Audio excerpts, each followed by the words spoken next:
ratings, which makes it accurate. And we focus on it being easy to use and fun, so we get constant user re-engagement. We're currently in the beginning phases of our go-to-market plan. We're populating our feeds on all the major social media platforms where we're gaining a following that's growing every day.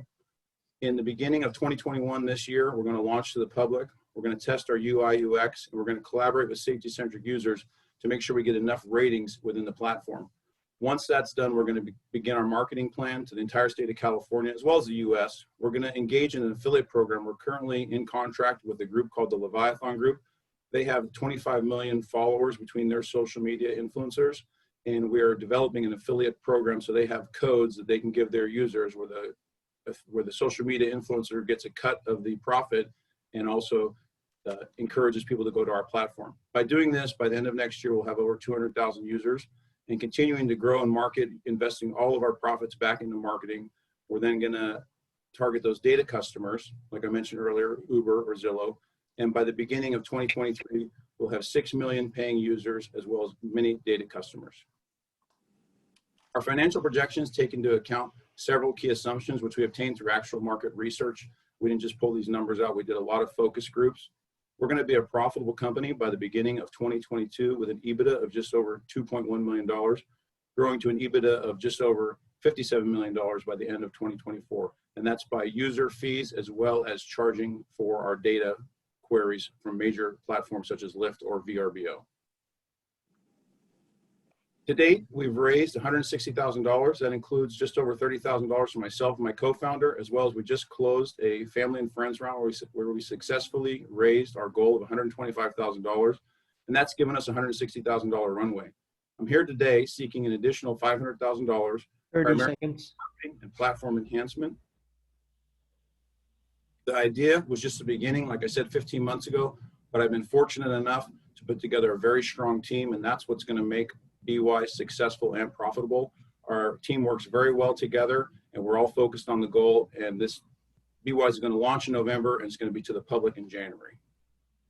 The bottom line is there is information out there that can improve your safety when you're going to somewhere you've never been before. BYs will be accurate, reliable, easy to use. It's going to have curated data, relevant, and trusted. Thank you very much, JJ, for the opportunity. Thank you to all of you for giving us your time. And I look forward to any questions you have, and I encourage you to follow us on any of the social media platforms to see our progress. Thank you very much. Thank you. Very well. So anybody who has a question, just try to be short and concise, and if possible, just one question per angel. So we have lots of angels being able to ask questions. What's your customer acquisition cost? We estimate it at $2, and that's actually a little bit high. We think it will be a little bit less cost per install because it's safety. I mean, safety is really an emotional pull. It's one of our fundamental needs as humans, and people spend a lot of, not just in the technology or app world, but just in general safety terms as far as airbags, car seats, home alarms. So our cost per install is going to be just under $2. Just to remind the judges, please raise your hand, and then we'll take you in the order that the hand was raised. So, Mark, can you see them? I can't, JJ. I'm still looking at the presentation. I was wondering if there's a way to. Okay, so you can click on participants on the bottom. We'll extend the time a little bit. If you click on participants on the bottom. Yeah. And then you'll see the hands raised. So we got Tony, Barbara, Jeff, Greg, and Ken. So perfect. You can go in that order for now. Let's go with Tony. Tony, I see your name is up. I didn't know if you came first, though, but that's okay. Right. Thank you. Jason, quick question. Do you see your technology integrated in with nav systems? So the cars, you're in the car, yeah. and you go ahead. Yes, that's one of our goals. So right now we're using Apple Maps because it's free. And what one of our user experiences is basically instead of going to Google Maps or Apple Maps, use the BeWise app when you're traveling from point A to point B. So you can literally, as you go, have real world information of the safety when you want to get gas or coffee. So yes, that's one of our goals. Ultimately, a big goal is to get into the Tesla dashboard user experience. Okay, thank you. Terrific. Barbara, how about you? Yeah, thanks. It was a good presentation. What I don't understand completely is, so when I look at how you looked at your beachhead market, you just took 2% of the amount of people that had cell phones. Is that right? Yes. in LA? We've gone back, correct. It's adults 18 and over with smartphones. Right. So, so that's, you know, a little bit troublesome to me. If you could just define it better. You really want people that are going to be traveling, right? And you want people that, I don't really understand your product that well. I don't understand what it looks like. I don't understand if it's, when I choose a hotel, do I want to find the safest area?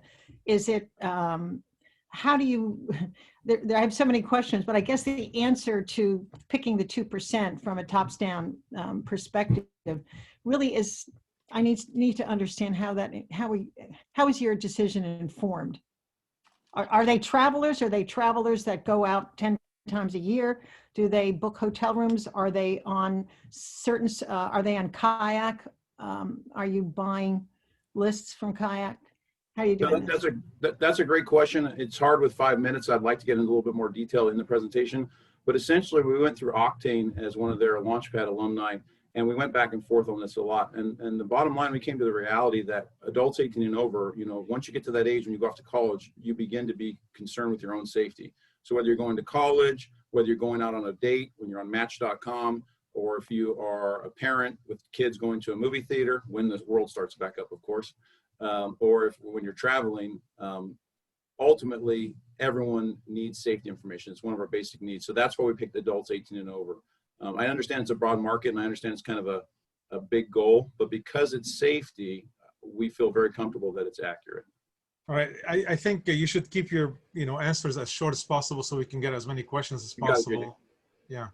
Thanks, JJ. Next, how about Jeff? Hi, thank you.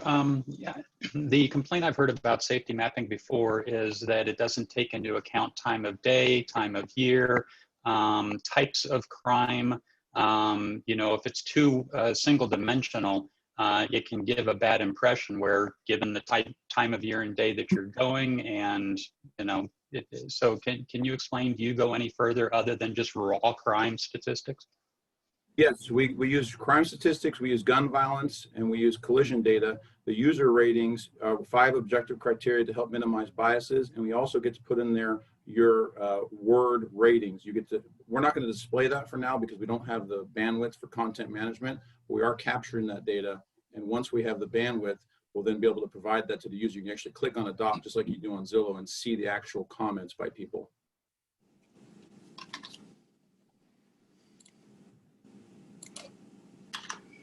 All right, well, thank you. And next, how about Greg Woodson? Good morning, Jason. Question on barriers of entry for potential competitors. Could you please describe the barriers of entry and then also talk about your IP? Yes, so a lot of companies have tried this. Ultimately, the only way to do it is to scrape FBI and gun violence data, because every department in the United States Police Department has a different software that reports crime data. Some of those companies go out of business. Some of the departments don't report it. So this is really the only way to do it with the FBI crime data for every city in the United States, giving an overall safety. We've come up with an algorithm to determine what crime actually matters. A lot of people look at it differently, but we've determined what matters. We've tested it in Orange County, LA County, and now the entire state of California. It's very accurate. So our algorithm is proprietary. We didn't patent it. We're not publishing it because we don't want anybody to get a hold of it. That gets rating, and then ultimately the user experience, you know, because we're first to market with this type of thing, we feel that, you know, to come into the market after we're already established would be difficult. However, it is possible. Thank you. Ken? Mark, I think the time is up. Oh, I'm sorry. Yeah, we're out of time for questions, it looks like. Go ahead, last question. You can ask it, Ken. Everybody, please, you could go and evaluate the company while Ken is asking the question. Please do that. Thanks. Yeah, my last question, probably a long one, try to make it quick. How do you control for the potential for implicit racism and bias to almost be self-sustaining in the user input piece of this, and how do you control for that? That's a great question, Ken. Nice to meet you. That's something that was really important to us, you know, because ultimately we don't want this to become a hateful platform where people just give their 2 cents and then it's not accurate. So the baseline is our crime information. The next layer is our gun violence archive. The next layer is collision data. So that's objective quantitative data. That obtains, that establishes the color rating of every city. You see Irvine in front of you being green, it's a safe city. Then we picked 5 objective criteria that we used we came up with a conjunction of a data scientist to minimize biases. It's very black and white questions. Did you feel safe? Was it clean? Did you notice any loitering or vagrancy? And then last, you can put in there if you're a victim of a crime, you can choose what type of crime. Also, part of our subscription fee is to keep out the robots or just the trolls. You know, that we want it to be sort of a higher end rating where you do pay 99 cents a month or 10 bucks a year, and that will help keep people out. You establish a identity, and that way it's not I'm trying to think of the word here. It's not your identity is well known. Okay. Sorry, Right. that's the wrong wording. Jason, Thank you very much. Thank you, Jason. Yeah, that was great. Thank you, Thank you. JJ. Presentation. Thank Good you. presentation. Take care, Jason. Go. I'm gonna bring the next presenter over, but meanwhile, Mark, I think it would be a good time for you to introduce yourself to all the folks that are on the call today. Hey, thanks, JJ, and hey, good morning, everyone. Or afternoon. Thanks for participating. Mark Skeist. For those of you that I haven't met, I'm a corporate attorney here in Newport Beach with straddling Yucca, Carlson, and Routh, and I've worked with a number of the Tech Coast Angels. I work with a lot of startups and venture funds and private investors, and appreciate being part of this. And so I appreciate everyone's interest and participation. And I've known JJ for many, many years. So thanks, JJ. Thanks very much, Mark. Just to let the judges know, if to ask a question, you could raise your hand. And it seems like every time the last person that's about to ask a question is Minda. So Minda, please ask, raise your hand first next time. That felt like it yesterday when she was on yesterday. So Be on it this time. I've got the screen up now. all right. And Catherine's not even here, so. All right. So please raise your hand, and Mark will bring you in one at a time as in the order that you raise. The next attendee, or the next presenter, I'm sorry, is Best Legal Choice. Please raise your hand, Best Legal Choice.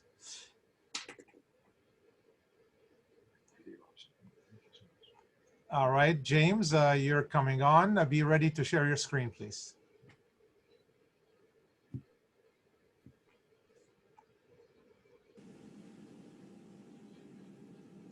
Phil, I brought you on. I saw you're with the attendees. Now you're on video. Thank you, Phil.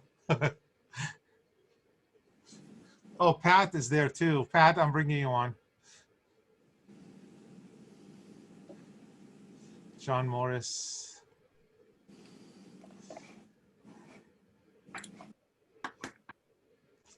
Can you hear me? Whenever you're ready.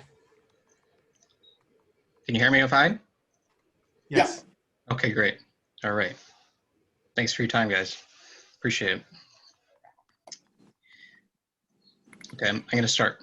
Yeah, go ahead. We live in amazing times. Everything is fast, convenient, and on demand. However, there's one industry that is notoriously slow to adapt: legal. With the average American unable to afford the high cost of legal fees, as much as 80% of civil legal needs do not get help. There are many great practicing attorneys out there who are willing to reduce their fees, but many lack the ability to market themselves properly. Over 800,000 attorneys struggle to meet the right clients. I'm James Gallagher, CEO of Best Legal Choice. I'm here to show you how we're revolutionizing the legal industry so everyone can get affordable legal help from the right attorneys on demand. Since launching in January, we've generated $110,000 in gross revenue by helping repeat clients connect with some amazing attorneys in Southern California. Our growth rate is 21% since COVID. With 129 million Americans unable to afford traditional legal fees, there's a huge untapped market of $50 billion for civil legal matters. Specifically, those with family law related matters tend to struggle the most. We've started with this market and will expand quickly to these other areas of law once funded. It's our goal to become the national leader in providing legal services.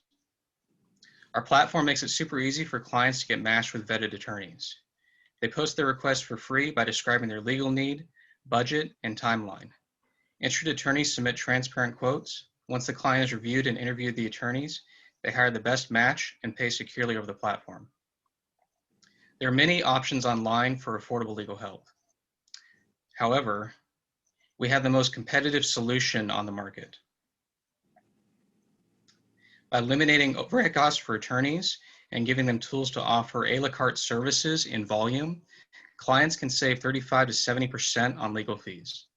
And instead of charging a premium for individual leads, attorneys save 97% on advertising costs by having access to as many potential clients as they want for a monthly or annual fee. We've created an automated sales process that provides leads, follow-up, and online booking, as well as integrated an array of essential tools to manage workflow from end to end. Our go-to-market strategy involves Google Ads, along with other online ad channels, to generate new client leads for pre-approved attorneys. An EDU backlink strategy to quickly boost our domain authority. Strategic partnerships to help our attorneys with more staff, more technology, and to gain access to their attorney customers. We have a generous referral program, and we're building more essential features to incentivize attorneys to onboard their existing clients. We charge attorneys a monthly or annual fee to get access to new requests. Clients are charged a service fee percentage on each hire.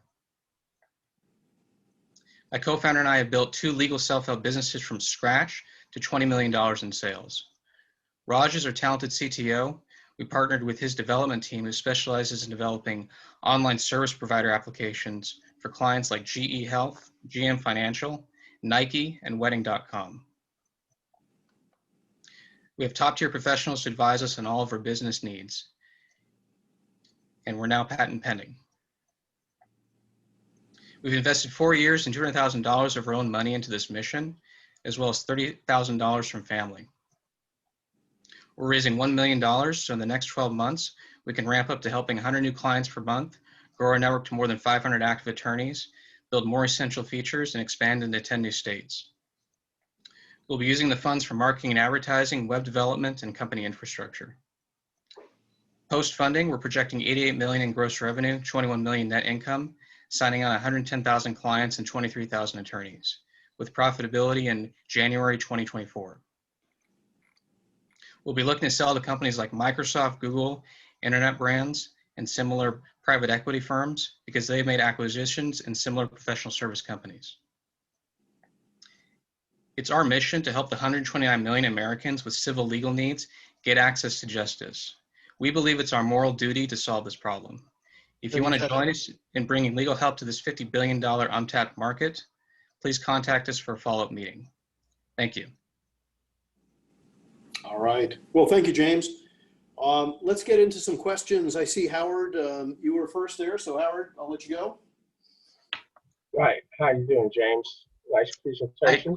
Hi, Howard. Thank you. Nice to meet you. Do you have a model of how you overcome the chicken and egg problem? Seems to me that you have to get a critical mass of lawyers before you get users, and you need a critical mass of users before you get lawyers. How are you going to solve that? And do you do it locally, city by city, or is there some national way to do that? How does it expand once you solve it? Sure, great question. We're starting with the metropolitan, most populated cities. And there's basically 2 key ways of doing it. Our background is in leads and marketing and advertising, specifically for legal type issues. And so we know how to generate client leads. We could run a campaign for $1 million a month and get a lot of leads, but we don't have the attorney network to match them with. So one of the ways that we're solving the attorney problem is creating tools that help them manage their existing practices. A lot of solo attorneys out there don't even have a practice management system, even though there's a lot of software out there and options to do that. It's pretty surprising. So building some essential tools like that to help them with what they're currently doing, as well as building in referral requests and ways that they can easily share and invite other attorneys into that is one strategy. And then once they're in, we start just hitting them with new job invites for, hey, this person needs help. Here's the matter. Here's the issue, and they're just constantly being invited to those. As well as what we're doing is pre-approving filtered attorneys. We're digging through those jurisdictions densely populated areas, scraping data, attorney profiles, putting them in the system, and then just cold inviting them constantly with new invites as we grow as the SEO grows, as well as we start adding on more of the ad spend. Okay, well, thank you. Minda, you're next. Oh, you're on mute, Minda. You're muted. Thanks. Okay. I'd like to know a little bit about how you plan to balance the fact that your cost is going to be per lead in terms of all your paid advertising, and then you're charging attorneys based on subscriptions. So couldn't you get sort of upside down on the cost of a lead, and how will you know your margins on that? Mm-hmm. Yeah, great question. So, I mean, we just carefully gauge how much we're spending versus how many attorneys we're actually paying. The thing with the SEO is really the wild card with this. Once the organic traffic is really kicking in, there's such a demand for legal help and such a demand for just people out there who can't afford. Which is why the SEO is very, very competitive in this space as well. So I'm wondering how you're going to compete against those who've been around for a really long time, like Avo for keywords. Yeah, good question. So the EDU backlink strategy, the way Google's algorithm works, if you get backlinks from universities, that boosts your domain greatly. And there's one way of the strategy that we're using is basically partnering with like law schools and giving them an opportunity to. Have you validated them as link partners, that they're willing to do that? Oh yeah, absolutely. We're giving a scholarship, basically we're giving a scholarship to their applicants in exchange for having backlinks from their universities. But also we partnered with several individuals who have worked with Eventbrite and some other Silicon Valley companies that have implemented their own SEO strategies that they're not shortcuts and they're within the rules of what Google has, but they have a formula that when implemented, it's exactly what the algorithm. I just know that a lot of other companies have invested for years, like Avo has, in SEO for organic search and things like that, and for lead gen. So I'm just wondering what's new here. What's the innovation? In part, not just the SEO, but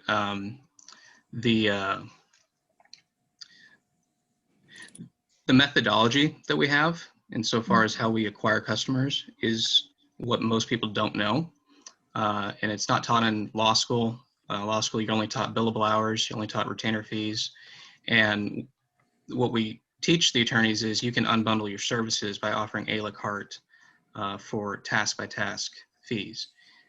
While that sounds kind of trivial and kind of simple, attorneys— No, it's not. That's actually really interesting, is that it's the unbundling rather than just the simple referral to an attorney. Right, and there's, lawyers they're very good at being lawyers, primarily. They're not good at being marketers. And you need a good sales technique and methodology to consistently, keep growing and grow your client base. So those are part of the things that we've built into the system itself, as well as the support and the training that we give the attorney community, is really show them, if you just maximize these things and this is how you execute, you can monetize very quickly and consistently each person that contacts you, and you can make it also not just, you can make it worth your while using the different technologies available and using the partnerships that we've created to couple that. So I'll let other people ask questions. Thank you. Sure thing, Linda. John Harbison? And I see you're on mute, John. Hi, Mark. The time is up. Oh, I'm sorry. Yeah, okay. yeah. It's okay. John, are you there? You can still ask the question. I'm sorry, I didn't turn the move. So I just had a question about how do you avoid disintermediation after the initial match in terms of lawyers starting to bill clients directly, so you don't end up for getting a piece of that stream going forward? Great question. That's one of the biggest marketplace things to watch out for. So building the essential case management tools from the get-go, and which of course includes billing tools for time tracking and things related to that. that's the foundation of the technology, or part of the foundation, I should say. And if we're the ones that are basically being the most convenient for them, that locks them in. And we're creating a sink and a way to import data for different popular ones that are out there, such as Clio, MyCase, Practice Panthers. There's a number of them that they can sync their current data in, and the goal being that they import all of their existing client bases into our platform. But that really locks them in, because if they're not going to be using anything else, we can just continuously monetize off their billings. And that's really one of the end goals. Okay, thank you. Thank you, James. Thanks so much, JJ. Appreciate everyone's attention. Great presentation. Thank you very much. Okay, please make sure you evaluate the presenter. Next is Core Buddy. I got Mark's hand up, and he's coming in. So be ready to share your screen, Mark.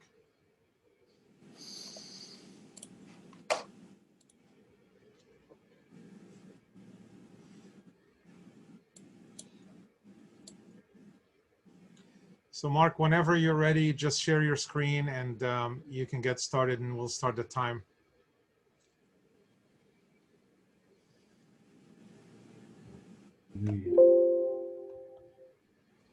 Is just asking the judges, everyone's doing okay when it comes to the evaluation? If anyone has an issue, please let me know. Okay, thank you. You see my screen? Can you hear me now?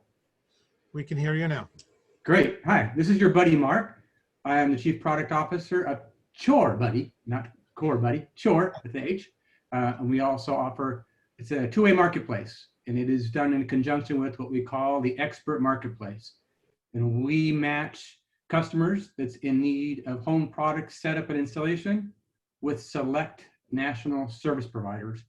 And I'll probably go into more detail what I mean by national service providers, but this is not a gig economy app like you've probably seen before. The opportunity we have in front of us is there are other solutions in this marketplace, but for the most part, there's a back and forth negotiation between contractors and the customers. Maybe some of you work with these online marketplaces, but they ask for the customer to, kind of like maybe saw before, what is your project? And then they submit that information to the platform, and then they get 4 or 5 bids back, and then there's a negotiation. So this is a very lengthy and arduous process, and we know there has to be a better way and more efficient way of doing business. And our solution is Chore Buddy, TH. It is an online, this is the customer-facing entry point into our marketplace.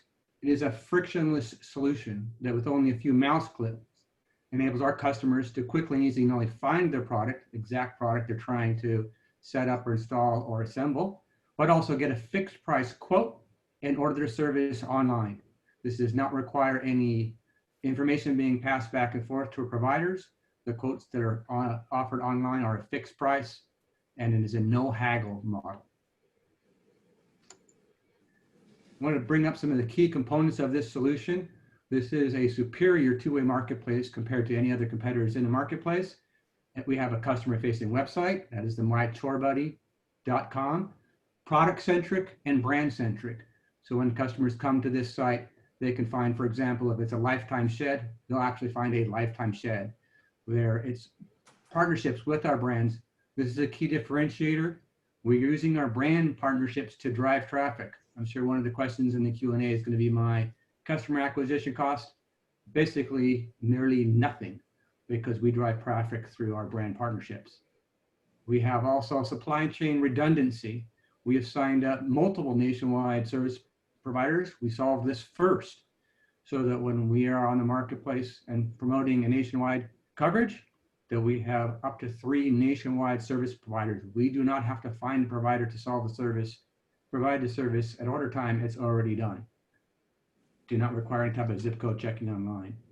Next up, we have what I call the expert marketplace. This is our B2B platform. This is what's supporting our national home service providers. It is a portal. I'll show you just a quick screenshot of that in a second. And it allows the communications between the order that we create and the service providers for order tracking as well as payment tracking, and we call statusing. Statusing being, has the order customer been contacted? Has the technician been assigned? Has a job been completed? And finally, I think one of our key differentiators here and barriers to entry, this is a lights out processing model, which means we have architected to be like Visa or MasterCard in that when an order is placed online, no need to call, no need to email. The order actually flows directly to our national service providers. We don't have to find them, and the service provider completes the project and they are paid. It is a transaction-based system, not a customer service or onboarding of third-party providers. Again, our solution in action real quick. We have an online website. We have partner referrals, and this is where our acquisition comes from. So we've partnered with the companies that actually make and build these products. They refer orders to us through their website. And we'll also have a marketplace, which has portal access for our providers.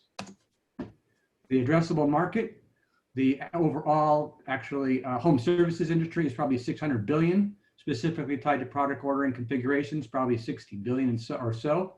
We believe we can easily tackle $100 million of that in a very short period of time. This industry is growing about a CAGR about 48% by 2022. 30 seconds. All right. I think I talked a little bit about our competitive advantage, and we're against primarily Thumbtack and some of the others. We are not working with the gig economy. Leadership team, I've got experience doing this with home services, especially Amazon. I want to get to our ask. Again, transaction model. Our business model is based on transaction fees. We collect a 15% gross transaction fees from the service providers. Go to market, don't have any direct to consumer, no SEO required. We're working with ask 400 million, looking to raise 400,000, not 400 million for a 10% or convertible note. Sorry, I had to rush to the end of it. No problem. Well, thank you very much, Mark. And let's get right to our questions. Barbara, we have you up first. Yeah, thanks. Good presentation, Mark. So I understand that you're a two-way marketplace, but I don't understand why you don't compete with IKEA, TaskRabbit, and Handy, Chore Buddy, and Geek Squad, because if you're going to align with brands, and if the brands themselves are already solving for this, what's left for you other than small brands? There's only one brand that has solved for this, and the reason why IKEA has solved for this is because they purchased TaskRabbit. So you just mentioned part of my exit strategy. The other lines, the only ones that are partially aligned, for example, Handy has got into maybe a few others in a minor way. There's a huge marketplace. For example, Costco. There's a ton of stuff you can go buy on Costco.com. No, nothing tied to assembly. Wayfair, done a little bit. Actually, we're actually targeting a company called Cymex. They sell $200 million of furniture every year. You cannot assemble stuff online. So I'd actually argue most of the businesses in this space are not partnered and not aligned, which is why we're aligned with the brands themselves. Exercise equipment, nobody does this. Thank you.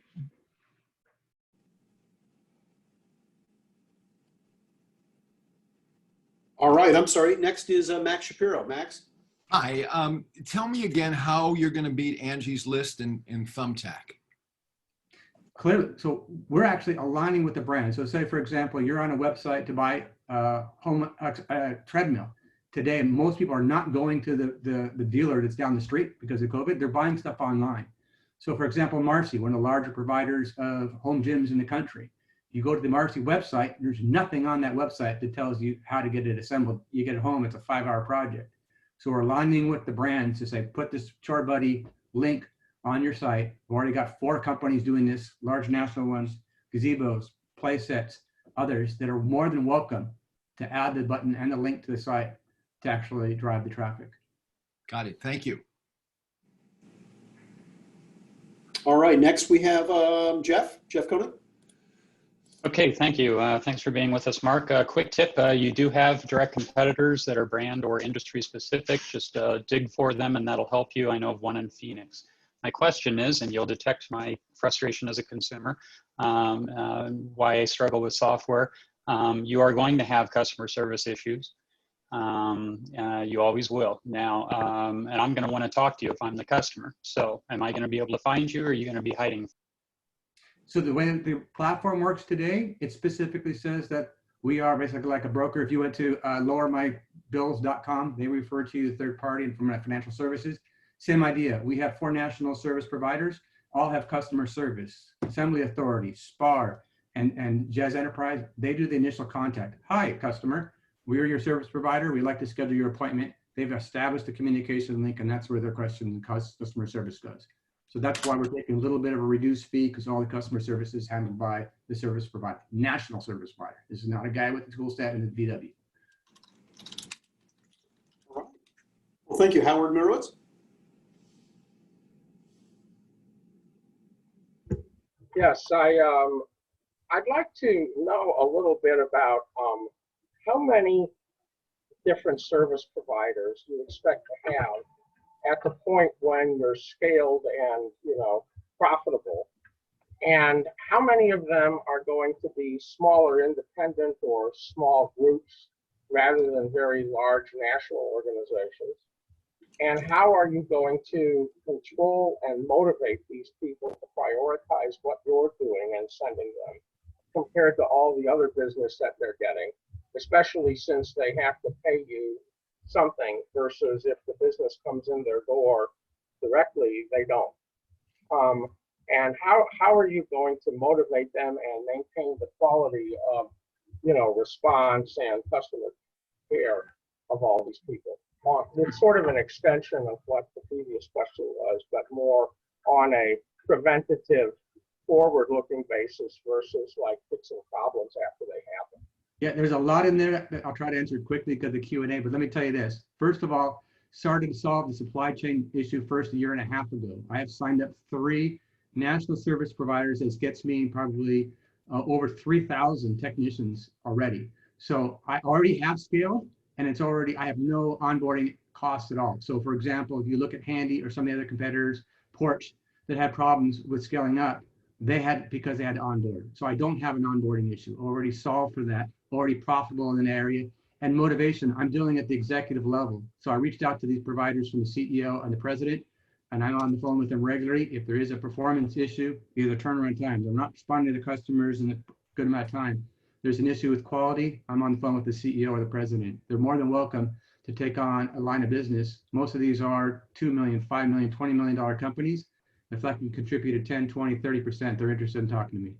I got their attention already. Can I ask a follow-up question, JJ, real quick? No, we have 2 more and we're running out of time. Sorry. Howard, reach out to me. You know how to get me. Go ahead. Right. All right. Well, thanks. Next question. Oh, do we have one time? Janice, I see you're up next. Yes. No, Is time Mark, up, Stephen?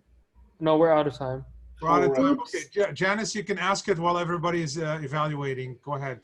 Have you been able to quantify, or what is your process for quantifying brands' pain points in this matter? How did you go about doing that? Quantifying what points? I missed it. Pain points, like how do you quantify? It's like, okay, my name is Walmart and I spend $1 billion putting stuff together in my store. Like what's your process? It's actually the opposite. It's actually pretty easy. So Yeah. You see somewhere in my presentation, we did this on Amazon for 5 years. What we found is during Amazon Prime Day and Black Friday, when Amazon actually discounted, so either the manufacturers subsidized the cost of assembly, free assembly with purchase, this off the shelf. So the value proposition is offer this service and subsidize the assembly as a discount, and then you can actually sell more product. So I've gone the opposite end. And actually that resonates really, really, really well. Okay. Thank you, Mark, very much. Thanks. Good presentation. Thank you. Thank you. Okay. Just because we have a lot of questions, it would be great if we just ask one question at a time. So that way it is, we can get more of the judges to ask questions as well, and we get more answers. Also for all the presenters, please keep your answers short. It makes it easier for you to get more questions to clarify your proposition. Next in line is Dating Sphere. Please raise your hand. Okay, Ming Lee, here we go. So Ming, when you're ready, you can start sharing your screen. And we'll time you when you start talking.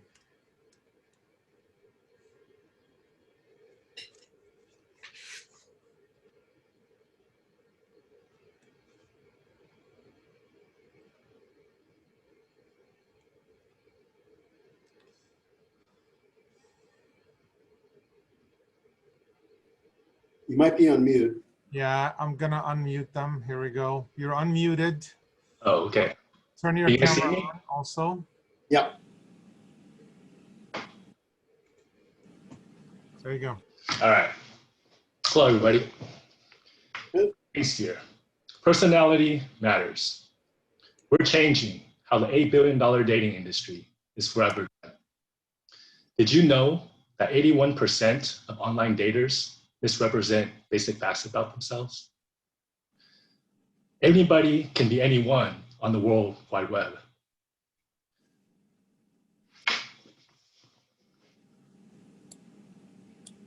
Sorry, a little nervous. Let me start over. Dating sphere, personality matters. We're changing how the dating industry is forever done. Did you know that 81% of online daters misrepresent basic facts about themselves? Anyone can be anybody on the World Wide Web. We're forced to judge another by a picture, which is probably an old one. And don't get me started on the romance victims who have been scammed in the billions. Yes, that's with the B. Now imagine a platform where singles are vetted. Before spending your time and energy meeting people on expensive dates, you'll have valuable insight from the people who know them best. Well, you don't have to imagine it anymore. We created it, and it's called the Sphere of Trust. At Dating Sphere, we connect you with real people whose personalities are better suited for you at scale. Hey, Ming, your slides are not advancing. Yeah, I understand that. Dating Sphere is something that I'm passionate about because I went through a difficult divorce. But through that experience, I understood that personality matters most in a healthy relationship. I thought my ex-wife checked all the major boxes. I was physically attracted to her. She came from my good educational background and family background, and we had similar interests, but none of that mattered. It came down to how we made each other feel based on our personalities. Online dating is an $8 billion industry waiting to be disrupted. $3 billion is spent annually in the US alone. We have a huge opportunity to change how people are forever connected. The Sphere of Trust fosters a safe community of singles and gives a holistic view of who someone really is. So you find people who like you for you. We protected our first mover advantage in the personal review system with 2 patents and 2 trademarks. We have over 10,000 installs, 88% of our users complete registration, and 57% initiate icebreakers. Excellent metrics compared to the industry. We're on the App Store and Google Play Store, and we're now ready to monetize our platform. We'll be on a freemium business model where our core services are free, but communicating with greater than 80% compatible matches will require a subscription service that ranges from $20 to $35 per month.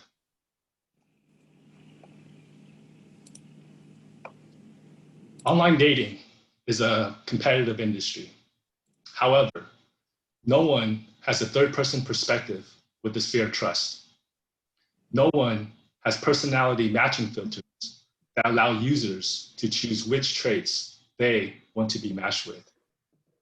Combined, we give you the tools to understand yourself for people looking to date and to find the right partner for people looking for a serious relationship.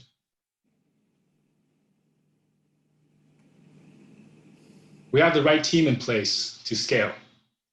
This is my third business. The last one, my partners and I 30 seconds. built a skeleton unit to a full-service restaurant that grossed over 1 million in its first year and never had a losing month for 6 years. I sold the restaurant to keep Dating Sphere going. I'm all in. My partner has a wealth of software experience. He is a serial entrepreneur and technologist, and he was CTO for companies that IPO'd and that got acquired. I have 2 marketing people. No one can deny the impact of a review-based platform. You have LinkedIn for professionals, Yelp for services, and Amazon for products. We are the Dating Sphere for people. Join us in fostering a safe community of singles where personality matters and people like you for you. Thank you. Thank you, Ming-Li. All right. Anybody have any questions?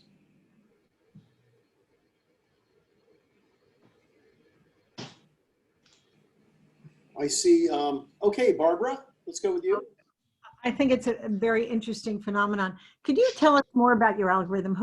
Is it your CTO that has the chops that understands the specific attributes that would be bolted into an algorithm or linear programming model? Can you just tell us what your engine is and who built it and how, why?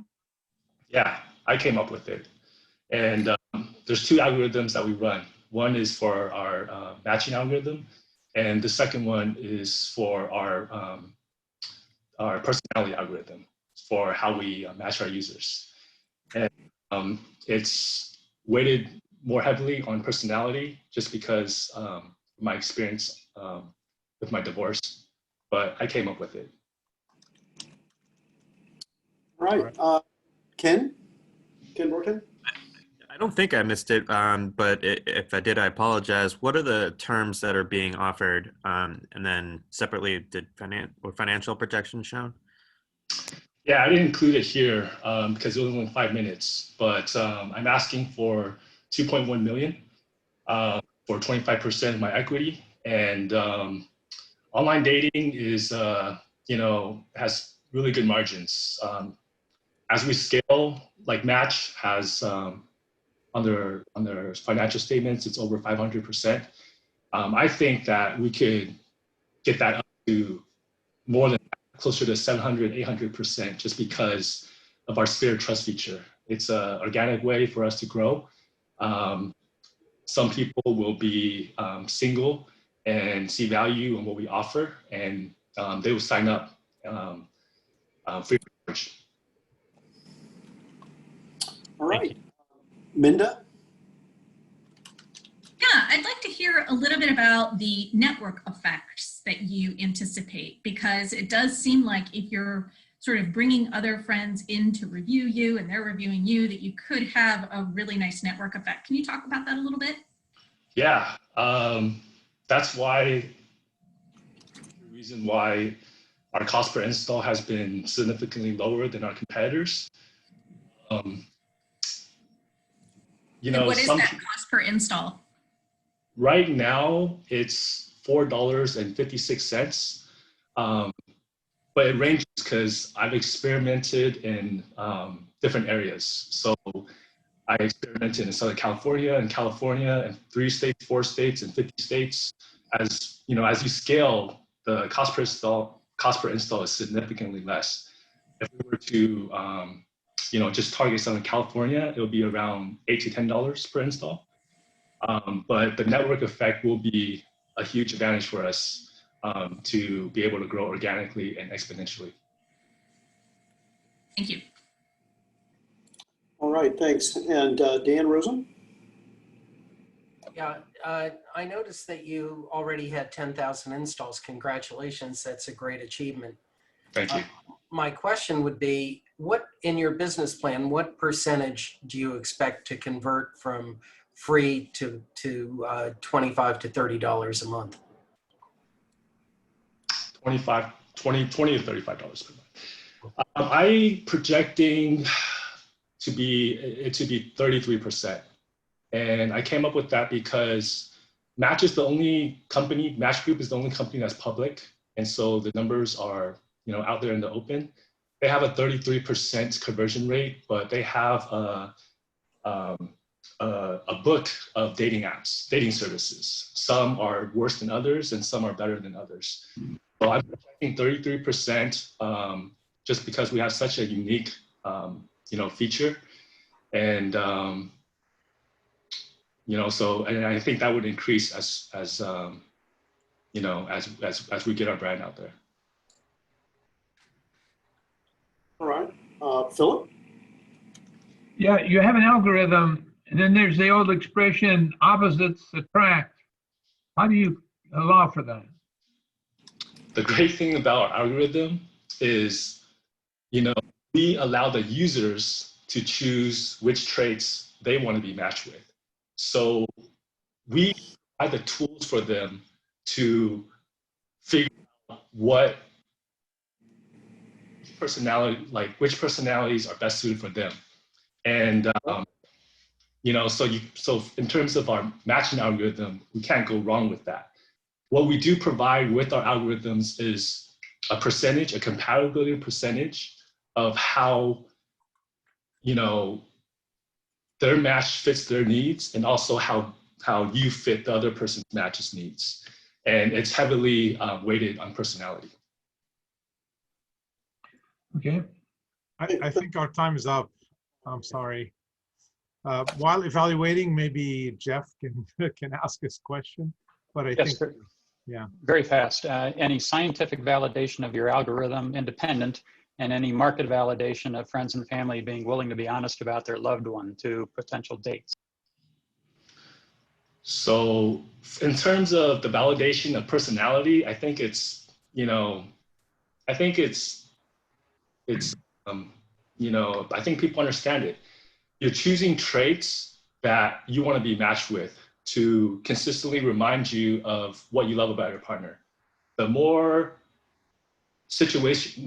positive experiences that you have with your partner, the higher increase you will to be happy with your partner and to look past their flaws. In terms of the sphere of trust and whether people closest to you will give you an accurate representation, I think they will, because, well, from what we found, like two to three traits that they choose, we have pre-selected traits for positive and neutral traits. And so it's pre-selected lists that they're choosing from a list. So they're choosing the traits that best describe them.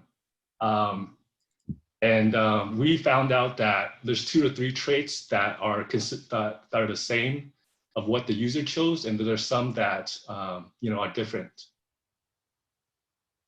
All right, thank you, Meg, very much. Good presentation. Judges, please evaluate if you have not done so until we bring the next presenter. Thank you, guys. Thank you. All right, who is next? Family Proud. Family Jaden. Proud. All right, Jaden, here we go. Jaden, when you're ready, you can share your screen and get started. Also, please don't forget to unmute. There you go. All right, all set.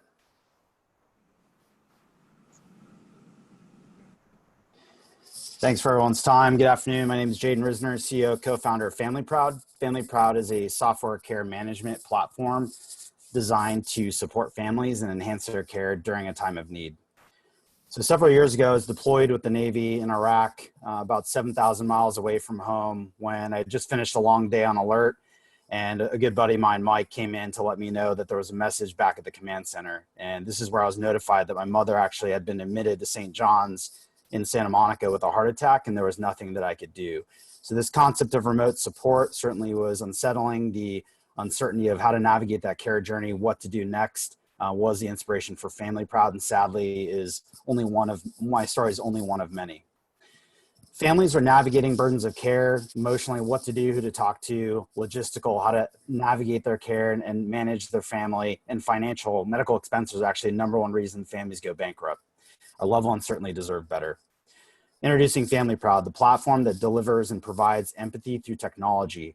Not only a way for peer support to connect those who've been through similar adversity to share those lessons learned, virtual experience that people can sponsor that provide through Family Proud Ambassador Program, the ability to escape that isolation or treatment that you may be going through, and smart technology that provides recommendations to our care calendar when people are asking, how can I help? And care registry, think wedding registry, but for patients and families, we're providing product service recommendations based on the hardship.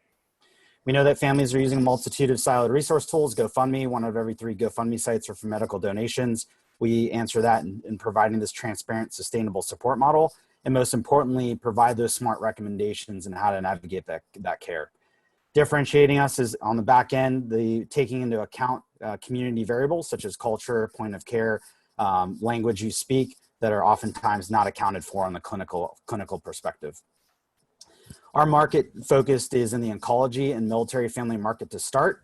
We certainly recognize there's crossover capability there. We recognize, of course, too, the length of care and out-of-pocket expenses are certainly the driving factors here.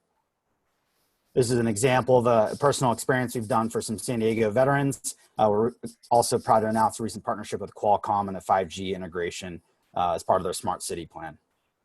Business model revolves around both revenue share and transactions on the care registry through the products and services, the ability for people to sponsor these virtual experiences and digital care kits as well in a subscription model.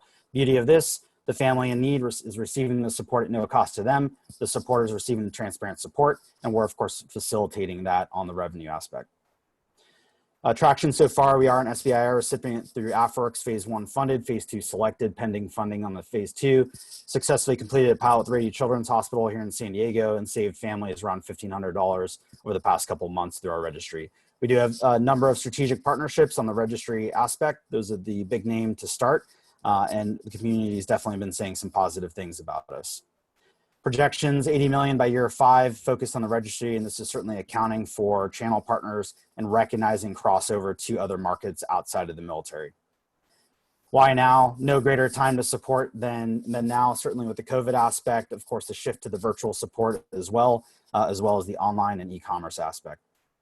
We're currently raising $750,000. We raised $350,000, looking for strategic partnerships and looking to close a round. We're a proud graduate of NextCube's Digital Health Accelerator, and usage of funds will be primarily for our team and marketing focus. Most likely exit will be through acquisition through community-facing platforms as well as the healthcare aspect that we do have discussions ongoing.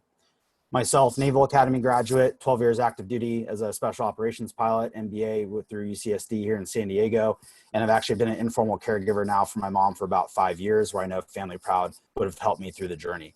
Clay Tresca, co-founder, is also a Marine veteran, 2-time cancer survivor, healthcare executive, and Ironman. Everyone on our team has a touch point in terms of having been a patient, supporter, and caregiver and understands the problem set. We're also a proud graduate of Y Combo Startup School and also a service disabled and minority-owned business, which offers us contract preferential in the federal space. We invite you to join our family. Thank you so much for your time. Certainly for us, no greater time to support and recognize the market potential. Open to questions. Thank you. Yeah, thank you, Jaden. And let's go right to questions. Max, I have you first. Jaden, great pitch. Thank you for your service. Love the double bottom line aspect of what you're doing. You mentioned that you're going for a second SBIR grant. How big will that be if you get it? So that would be $1 million for a year contract with the Air Force. The first one that we received was $50,000, non-diluted. Successfully hit those milestones, and the Phase 2 would be $1 million for a year contract.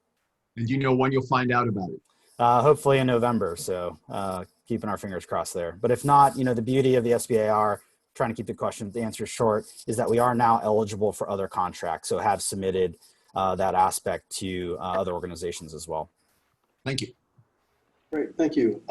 Jeff Koenig? Yeah, Jaden, I echo Max's sentiments. Listen, I'm all for profitable businesses and doing good to people at the same time, but what you're doing really, really, really feels like it needs to be in the charitable space. And I want to ask you why you didn't go that way, because when you go in the for-profit direction, you have at least a 9 times out of 10 of failing the mission, and your mission needs to succeed. Wouldn't you guarantee some level of sustainability by going the charitable route? No, great question. We have discussed, a foundation arm aspect. There's some awesome CSR opportunities we can overlay. The discussion that Clay and I, when we set out on our mission, if you will, of course, with our service backgrounds, is yes, nonprofits. There are amazing nonprofits out there. The beauty of us in our alignment and actually go-to-market aspect, aligning and helping the community grow with our growth as a profitable business is, those are oftentimes capacity limited and eligibility limited. So our ability to grow and actually achieve a greater mission success in supporting more families. When you talk about roadmap potential, families do not see borders. Does this have scale across the US and global in terms of providing a stronger support? I see a stronger ROI both on the impact and business side at being a for-profit. Okay, Minda, you're next.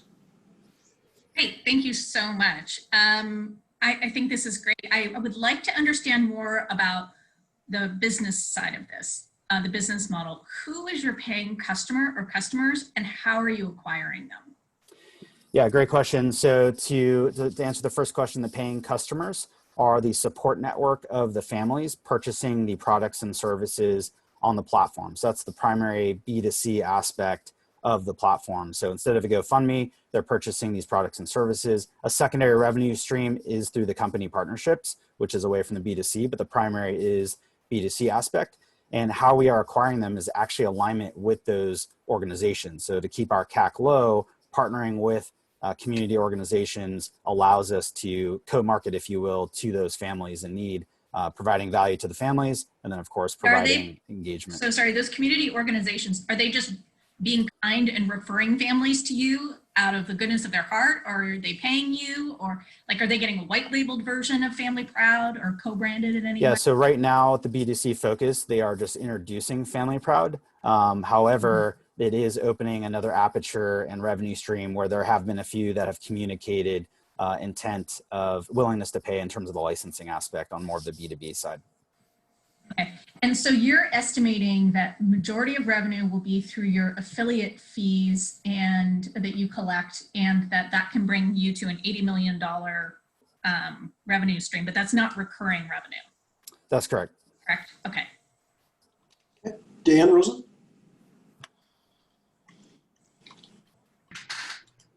Oh, you're on mute, Dan. Actually, I'll echo that. Thank you for your service, and you just answered my question.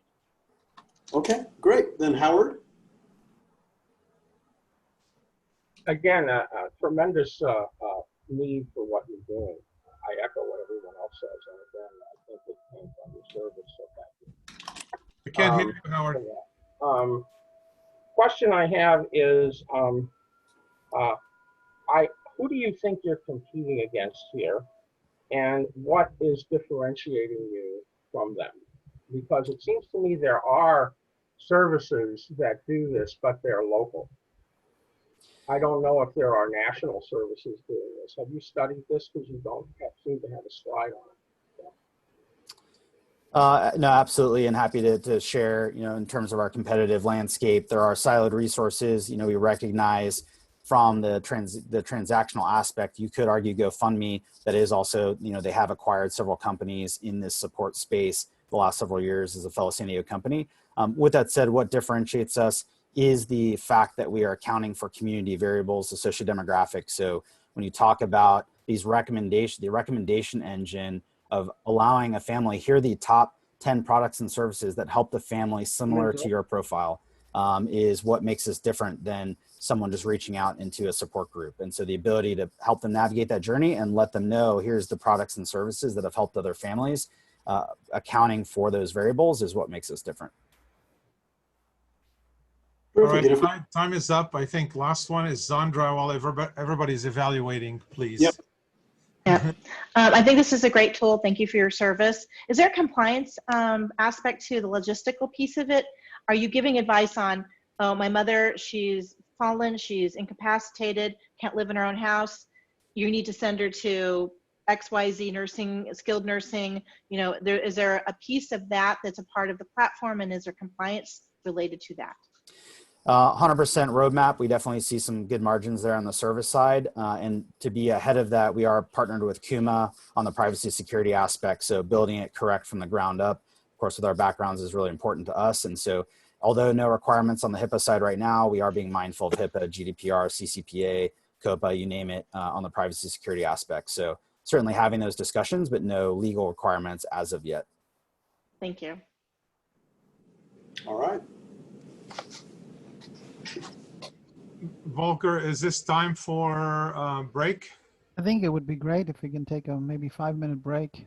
All right, 5-minute break. We'll be back at 1:15 or 15 after the hour. Good. Thank you.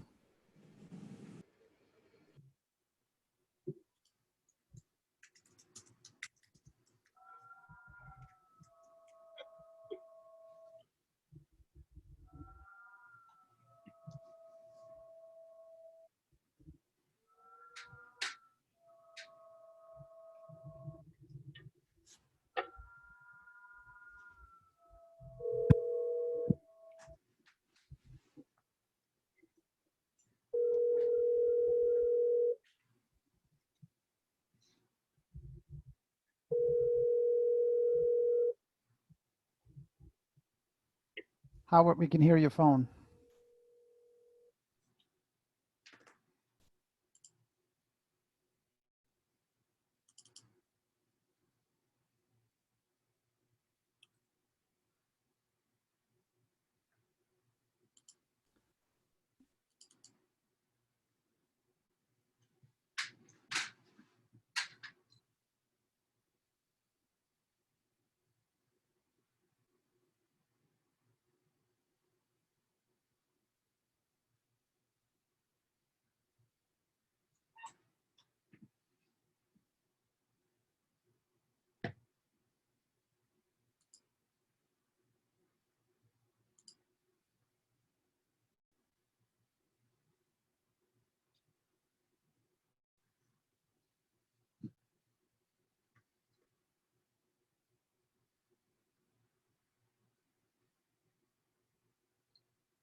All right, let's see who is next. Next is fashion footwear.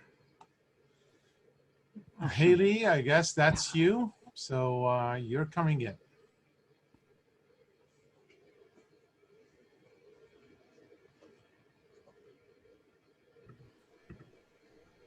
Hello. Hello, Haley. You can share your screen Perfect. and give us another minute, and then we'll get you going to give No everybody problem. back.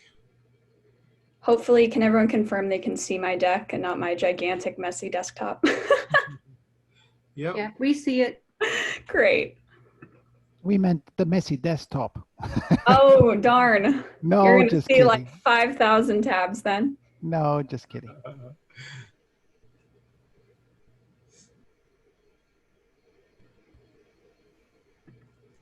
All right, I'm gonna assume everyone's back. And they'll be back. We'll give them another minute. No problem. So where are you based out of? I'm based in San Luis Obispo, but today coming to you from my incredible virtual background of San Francisco. I was born and raised in Marin, so this makes me feel home, I guess you could say. There you go. Yeah.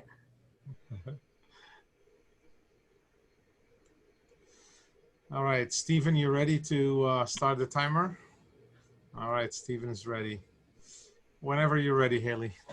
Awesome, let's dive right in. Well, good afternoon, everyone. My name is Haley Pavoni, and I'm the founder and CEO of Passion Footwear, a majorly disruptive by women for women fashion tech company that is completely revolutionizing the women's footwear market. Now, as we all know, high heels have been a staple element of the women's fashion industry for decades. But what's interesting to us at Passion is that 71% of women say that wearing high heels hurts their feet, and yet there really is no marketable solution to the problem outside of going barefoot or lugging around backup shoes. Here at Passion, we believe that women shouldn't have to sacrifice comfort for fashion, and that belief is what led us to creating the world's first fully convertible high heels. Women can finally leave the house with the complete peace of mind of knowing that should they encounter any pain, difficult terrain, or maybe just a burning desire to torch their heels straight off their feet, they have the ability to easily transform their stylish high heel into a comfortable flat in a matter of seconds. Now, our 2 shoes in 1 convertible tech consists of 3 main parts: the flexible sole, the detachable high heel, and the sole support insert. We have developed the shoe parts to interlock in a way that secures the high heel firmly into the sole, preventing any accidental shoe transformations. And we've designed our locking system to be incredibly intuitive and easy to use. The materials we've used to make this possible also provide substantially more comfort and cushion than any heel on the market, and we are utility patent pending on this design in 30 countries, which is extremely rare for the footwear space. We know this will be an incredibly profitable venture with the women's US footwear market at $44 billion and the 2020 global market at $165 billion. With 76% of reviews landing in the 4 to 5 star range, our early adopters are quickly becoming loyal passionistas. We are already seeing customers coming back for their 2nd, 3rd, and even 4th pairs, and rising demand for more styles, colors, materials, and heel kit upsells. As far as competition, shoes in this realm have been attempted before, but never executed in a way that perfectly solves the problem. Most removable heel tech on the market has been interchangeable in nature. So you can swap a 4-inch red heel out for a 3-inch blue one, but that is not at all addressing the heel pain problem. For that reason, we see our main competition as the established brands in the space that we need to take customers from, convincing them to try a brand new type of shoe that they haven't seen before. We launched the brand on June 24th of 2019, and in the year and change since, we've already begun to grow rapidly, starting to hit the 1.14 million run rate range in the last quarter, and seeing 80% growth in Q2 of this year in spite of the pandemic.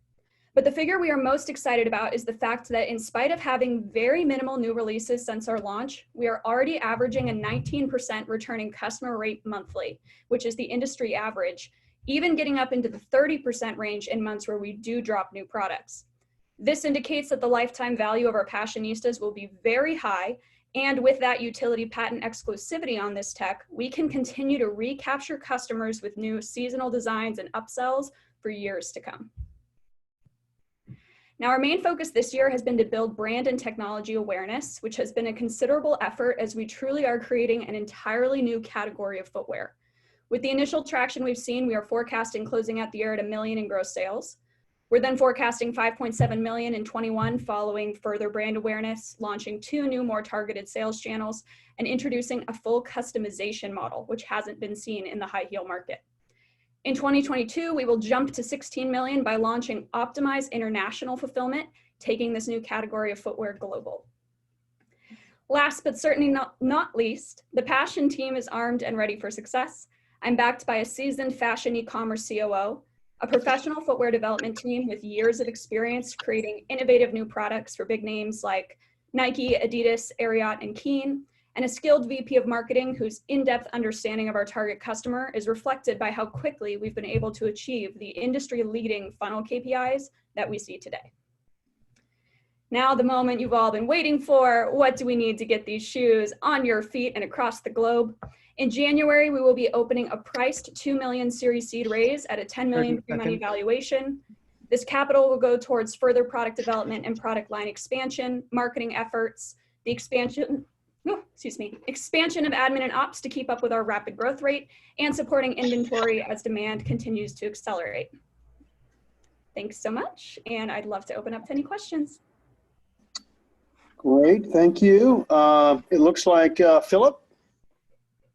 Yes, so who's doing the manufacturing and what are your costs? What are your margins? Absolutely. So currently we're manufacturing in Dongguan, China. As you can imagine, we of course established that whole supply chain prior to the events of the last 12 months. So we have taken a bit of a margin hit with the trade war.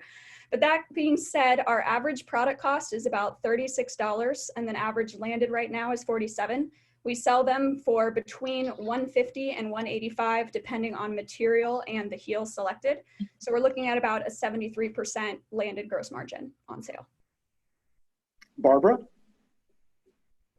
Yeah, hi. It was a great presentation. The one thing I am expertise at is shoes. You can ask my husband. Great. So I'm interested. So it sounds like when we first saw your deck, it says you were started in 2016. I'm just curious if you've repositioned the company or you pivoted, and if so, how? And also, I'm very interested in your growth. Your price point seems high with respect to COVID and there's so much off-price retailers. And I know you're a novel concept, but can you address that specifically? Absolutely. So yes, so no pivoting. We were established in 2016, but as you can imagine, it took us about 2.5 years to develop this technology, go through the biomechanical testing, get the IP protection, and build out and actually train the supply chain. When it comes to making our shoes, we have virtually nothing in common with standard high heel production. So we had to co-develop a new way to do this. So we launched the e-commerce store, passionfootwear.com, June of 2019, but we've been working on this idea since 2016. And then as far as the price point, it is a little bit high, but the way we position ourselves in the market, we are of the same quality as, say, a Steve Madden and a Sam Edelman. Those brands exist at the same price point. Actually, our assembly factory also does a lot of Steve Madden production. So really exactly the same stitch work. I'm pretty sure he has basically this style shoe on his site. The main difference is we have 2 shoes in one. So you can buy a heel that looks like this from Steve for $140, or buy a heel and flat from us that has all the pain and inconvenience alleviation benefits for, this one's $170. So price-wise, we're actually really well positioned in the market. Great. Dan Rosen? Yeah, great presentation and fascinating idea. I have to say I am the opposite of Barbara. I know nothing about shoes pretty much. Fair enough. And don't understand why people need as many shoes as they have. Having said that, I know the one thing I do know is design, colors, etc., are critical and they change rapidly. How do you compete, and who is your designer, and where do you get your design inspirations from? Absolutely. So one anecdote I'll give you on Too Many Shoes, something that we've actually had a lot of success with marketing is this does condense your closet because it's 2 shoes in the space of 1. So that's good news there. And then as far as color and trend, something that we've launched with initially, if you check out our site, we're focusing on just, like core basic styles. We don't see ourselves as competing on being super trendy and, fashionably avant-garde. We want to be the staple everyday shoe that a woman can easily transition throughout all the outfits in her wardrobe. So we're focused on core colors, core styles, and just really making this applicable, which also helps justify the price point if the customer knows she can get a lot of wear out of it. That being said, as I mentioned, we work with a professional footwear development team, and they have a person as a component that is a professional trend and color forecast analyst for this space. So we obviously have quarterly kickoffs where we look at, you know, what's going to be the hot color a year from now and work that into our design planning. Great. Eric? No, thanks. Yes, Haley, great presentation. Like Dan, I'm not an expert in any of this, but I do have a wife that loves shoes. Quick question is, do you have any IP related to your shoe? And then have you actually thought about licensing as a route? Because building a brand, obviously in a fashion shoe, takes a lot of challenges, marketing dollars, things of that nature. Of course. So yes, we are utility patent pending on this in 30 countries. So we're going after global protection, and we are utility patent pending on the concept of a removable sole support that allows for a heel to flat transformation. So it's an incredibly blocking patent. We've run a bunch of different mechanical scenarios, and it's virtually impossible to duplicate this functionality without that piece. So we're very confident in our protection breadth. And then as far as licensing, it's an interesting question. It's come up a ton. I think it's definitely a little too soon to tell. Reason being, I can see this technology as a major acquisition play because having utility patents in footwear is virtually unheard of. Think about it, what utility exists in high heels outside of this? So the problem is what a potential acquirer would want is exclusivity. That's really the power here. And so we're worried that if we license, it might make us less likely to be acquired. So I think it's once we're big enough and we're really taking market share and making a name for ourselves, we'll want to see if the market's leaning more towards potential acquisition or licensing. And whatever deal makes everyone the most money is the one I'll take. Great. All right. Well, I think that was all the time we had. I don't know if we want to give Minda an opportunity to ask her question while folks fill out the. Yeah, please evaluate while you're evaluating. Since Minda is always the last one. I know, I'm always trying to. Yeah. Hi. You know, just knowing, it seems like with your marketing, it's probably a lot of social media paid advertising. Is that correct? Yes. So far, we've been mostly on Instagram and Facebook. We're starting to branch into Google and influencers as well. Mm-hmm. And how do you see the rising costs of that going as sort of over time that tends to creep up? And do you have in your unit economics model that you get, you know, payback on first purchase? We do. So we're actually already seeing payback on first purchase. Right now, we break even on the transaction at a $57 customer acquisition cost, which is right around where our campaigns are hitting on average. But as I said, we're testing new channels such as Google. We've also been looking at Pinterest and YouTube. Our champions of Facebook and Instagram are consistently in the 40s or 30s. So we're always breaking even there, which is great.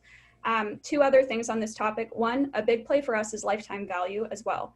As I said, something unique about this tech is once I've sold a woman on convertible heels, they're the only shoes she wants to get. We're the only ones that can make this thing. So she has. The repeat's great. Exactly.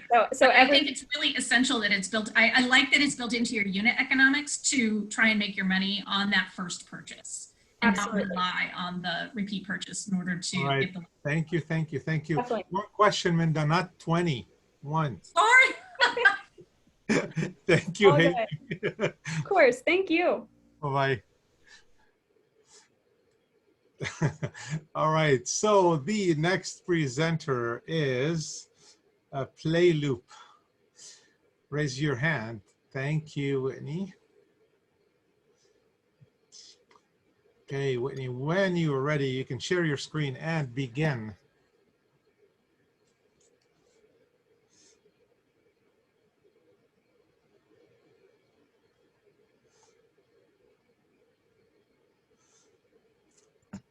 Okay, you can get started. All right, thank you. Hey everyone, I'm Whitney, co-founder and CEO of PlayLoop. We are on a mission to transform the way families discover and learn together through sustainable playtime solutions. We have found that the current toy ownership model for parents has created several pain points. When we surveyed 400 parents about toys, here's what we uncovered. 31% of parents think toys are expensive, 21% of parents don't have enough storage space to keep these toys. 15% of parents don't know what types of toys to buy. And perhaps most critically, almost a third of these parents experience some sort of combination of these concerns. These pain points make sense given additional research indicating that a child typically loses interest in a toy within 36 days. And a child in the US has around 70 to 100 toys on average at any given age.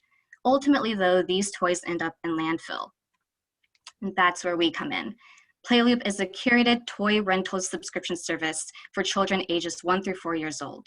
Our service allows parents to discover how their child likes to play through a monthly rotation of developmentally appropriate toys. The rental aspect offers extreme value for parents since now they can try different toys without paying full price and worrying about whether their child will like them. We're aiming to reduce toy waste as part of our sustainability focus. And lastly, our subscription customizes a playtime experience targeted not just for a child's age, but for their developmental stage as well. So here's an example of a playbox. Our monthly price of $39.99 gives parents a convenient way to discover countless ways to engage with their child at almost a third of the price that they would pay at retail. We also include a playbook that provides guidance and activities for parents to learn more about their child's development. Each playbox offers more than just monetary value for our customers. We're giving them additional space and time so they don't need to research and find these toys on their own. Our business model is as simple as discover, return, and repeat. Each month, families get to discover a new playbox filled with exciting toys. If there are specific items that the child loves, the parents can easily purchase them at a discounted price and just keep the toy. Otherwise, parents just ship the toys back to us and they don't even have to worry about cleaning the toys since we'll take care of this process. In terms of market size, the US toy retail market was $34.8 billion in 2019, but we filtered beachhead target market through a bottoms-up analysis. Through surveys, we estimated demand for a toy rental subscription service and applied this demand estimate to the number of families across the US. Then we multiplied this figure by an annual toy spend of around $480 per child. So that was based on an industry report and consistent with what we found in our surveys. So that's how we got to the $1.9 billion beachhead market. And within this market, our target customer profile are millennial parents between the ages of 22 through 40 years old. These parents will typically feel all of the key pain points that we're trying to solve. And as a secondary market, we're also targeting other family members such as grandparents and family friends. So there are other toy subscription services out there, and we see our biggest competitors as Lovevery and KiwiCo. Lovevery is pretty high quality, but at $120 per box, it's pretty pricey as well. Conversely, KiwiCo is only $20 per box, but the quality is usually subpar. So we're aiming to position ourselves between Lovevery and KiwiCo in terms of quality, price, and thus value. But beyond this matrix, we're addressing parents' pain points in different ways versus our competitors. Our rental model requires less storage space, alleviating concerns that there's too much clutter. And compared to other subscription models, our customers get a greater variety of brands, products, and choice since they can try out these toys before purchasing. And lastly, we curate each playbox to address each child's developmental stage, not just their specific age, which allows for greater customization. We have a diverse team with the backgrounds needed to take Playloop to the next stage. I've worked in strategy and marketing across the CPG, retail, and entertainment industries. Oshin is the father of 2 young boys, and he's worked in technical consulting and finance. Jacqueline is a director at a large medical center with training in pediatric nursing. Devin is a former logistics manager for a large public institution. And Kathy has extensive contract negotiations experience, and she's a candidate for leadership and sustainability at UCLA. So we are here today asking for a $1 million convertible note, which will give us 18 months of runway. And this will allow us to increase our marketing efforts, acquire more rental merchandise, and develop the framework for us to scale. 30 seconds. We're aiming to officially launch in time for the holiday season. And this capital will allow us to turn up the heat on our marketing and really help us drive up operational efficiency. So thank you for your time today, and I look forward to your questions. All right. Well, thank you very much. First question, let's go with John Harbison. Hi, great presentation. Thank you. What assurances can you give parents that the toys have been thoroughly sanitized between use, given the world we live in these days? Absolutely. So we have a 3-step in-house cleaning process. So with our first step, it's quarantining the toys for 72 hours. And so this is upon receipt of them back to our warehouse. And then the second part is we use hospital grade wipes to wipe down all of these toys. And then as a third and final step, we put these toys in, under our UV radiation, expose them. And so that's our 3-step process. Thank you. All right, next, Jeff Koenig.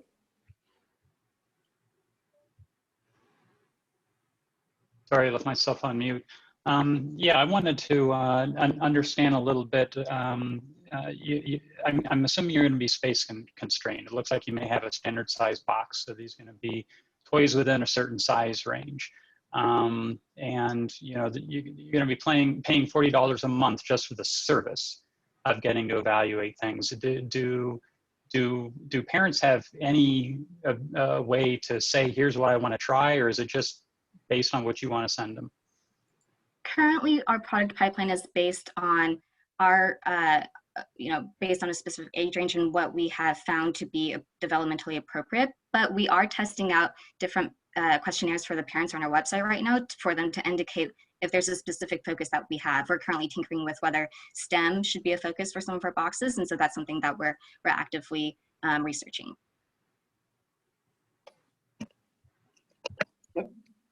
And then Barbara. Yeah, Whitney, thank you. Great presentation. So I was a ground floor investor in Green Pinata, and I understand the headwinds that this business faces. And I was wondering if you could tell me how you address them. The largest being, you identified the beachhead market at almost $2 billion. These boxes of toys are expensive, right? I assume you have Hoppe and all of the, the European brands that are so cherished.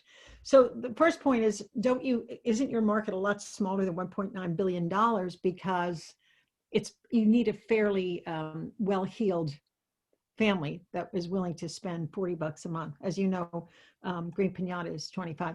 Number one. Number two, we found that there was damage done to some of these boxes. There wasn't pieces put back, maddening, right? And I guess at the end of the day, it's a man's world. It's very hard to raise capital, and because a lot of the guys that we were pitching at our angel meetings couldn't understand why the runway model would work for a toy rental company. So if you could just kind of address those pushbacks that we got, I'd be very grateful. Got it. So I'll tackle the first one about the beachhead market and whether we would want to narrow that further by income. And so we did surveys of over 600 parents, and we did ask, what their household income was as part of the customer demographics. And what we found was that, we had originally thought that these would be towards higher income customers as well, but there was quite a bit of interest from, households with less than 75,000 in terms of household income. And so our hypothesis there is that these are parents who really care about their child's development and that they're willing to splurge on PlayLoop as kind of a treat for their family. And so that's why we didn't really limit our beachhead market by income necessarily. But of course, as we further refine our target customer, we'll definitely aim to back up this beachhead market calculation more. The second piece was around, how do we manage the inventory and if there's damage to toys. So we do have terms and conditions on our website. When a customer subscribes, they understand that if there are missing or damaged pieces, that they are liable for some of these issues, and we're pretty upfront about it with our customers, and so they're aware. And so, one of the big pitfalls, and to your point, we have heard about inventory and logistics as the biggest piece to be aware of, and so that's something that's actively at the forefront of our minds as we move forward with scaling our operations. Okay, if we still have time, Max, you're next. Yeah, real quickly, the team on your team slide, you had all those people. I'm assuming that they're not working now, but they will be once you get funded. Is that correct? Correct. We do have one full-time employee, and so we're hoping to get funded very soon. We do have myself. I do plan to join at the end of the year once our holiday season starts. So you're the CEO, but you're not working full-time yet. Is that correct? Yes. So we do have one full-time employee. Currently, they're the ones managing the inventory and the packing of the boxes. And so I do plan to join in the next few months full-time. and this has taken, and I do allocate 40 hours a week to this. Got it. Thanks. Thank you. Janice, you're next. Mark, we're out of time. Oh, okay. All right. So let's everyone fill out their evaluation, and then Janice, you can ask this final question. Okay, so what kind of liability protections have you employed as part of your business model? Yes, so we do have an insurance liability that we pay for, and we are also an LLC. So, so these are the protections that we've taken as we start our beta testing phase, and we'll go from there to evaluate whether we need to amp up our insurance policy or not. Okay. Thank you so much, Whitney, and great presentation. All right, so we are coming up on, I guess it's Potley, and that's Christine Yee. All right. Okay, whenever you're ready, you can share your screen and get started. Hi, everybody. I'm gonna share my screen now. Thank you so much for having me. I see a couple of familiar faces. Hey, Jonathan. Hey, Max. Hey, Howard. Excited to share our progress with you. But for everybody else, my name is Christine. I'm the co-founder of Potley. And what Potley makes is both cannabis and hemp-infused cooking ingredients like honey, olive oil, chili oil, apple cider vinegar. We just launched a sleep honey this past 2 weeks, which launched on Amazon today. So our whole philosophy is making a healthier, more everyday cannabis-based edible as opposed to your traditional gummy or chocolate that is meant to fit seamlessly into your daily routine.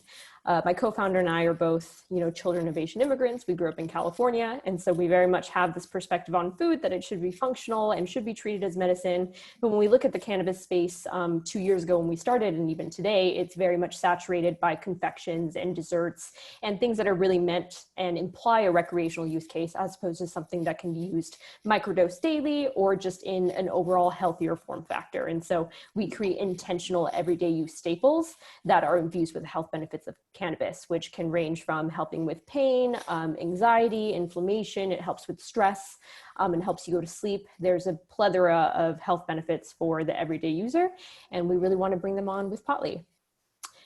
Cannabis, of course, is a really fast growing market. Between last year and 2022, it'll double to $24 billion. So the growth rate is extremely high, but we are positioning ourselves not just as a cannabis company, but first and foremost as a specialty food company as well. Specialty food sales are outpacing overall food growth by 9x. And of course, the wellness industry is a really fast growing industry as well. So we really want to be a food first company that happens to be infused with the health benefits of cannabis as opposed to a cannabis company that's just trying to stuff some kind of product with cannabinoids and to sell it. Myself, I come from a consulting and a strategy background, so the last presentation was a lot of fun. I've done a lot of work within the subscription and e-com strategy group. My co-founder Felicity and I were actually randomly paired as roommates freshman year of college at BU, and that's how we met, even though we're both from the Bay Area. And after graduating, she worked in food tech, so her background is all about thinking about new ways to bring food to people and get them to think differently about food and how to eat it. But when she came home from graduating, she found out her dad had started beekeeping as a hobby for her mom who has asthma. And I tasted it. I said, it's the best honey I've ever had. We took it and we decided just put weed in it. And really our whole genesis of brand is thinking about the health benefits of cannabis. People like our conservative Asian immigrant mothers have a lot to gain, but would never smoke a joint. So how do we make a friendlier way to consume cannabis? And to this day, we still harvest all of our honey from our own hives. We harvested about 300 pounds a few weeks ago, and customers really like hearing about that process. But the advantages that set us apart and give us our moat is first and foremost, Felicity is a third generation food manufacturer. So her family internationally ships and manufactures Asian sauces and spices across the globe. And so we've really leaned on their manufacturing expertise within this space. Secondly, we are one of the very few licensed cannabis manufacturers in San Francisco. We were one of the first 5 to get them, and we have a distribution license as well. And so inherently there is liquidation value if we ever wanted to expand or grow or sell. It's about 2 years as a wait process for a license within San Francisco. But this also allows us to own our margins. And we created a hemp CBD line in 2018 in order to address the increasing demand across state lines for products, not just within the THC space, but then within the CBD space as well. And our margins average at about 60%. Our customers across the board are very health conscious people. There are some more experienced users, but where Potly really does well is with what we call a canna curious segment. So people who have minimal or no cannabis experience, and they really gravitate towards our products because everyone knows how to use a honey and an olive, but not everyone knows how to smoke something or wants to. But in addition to that, our packaging is really beautiful. It doesn't really look like your typical cannabis product. People are happy to display it on their shelves and in their kitchen pantry. And so aesthetically, it's very pleasing. And I think that speaks to our brand about trying to bring cannabis from outside of this, dark hidden stash drawer to the front and center of your kitchen pantry. And we're figuratively and literally trying to do that. We've really grown up until now organically through user-generated content. We have a big community online. We're tagged every day in things that people make, and that has really spurred our growth without us having to spend money up until this point. And going forward, we want Potly to be a greater content community as well. We want to make staple high retention products, and just in the interest of time, the way that we make money is we sell wholesale to both hemp CBD retailers and cannabis retailers, but also online. And because we own our own licenses, we have partnership agreements as well, where we make commission off of other brand sales.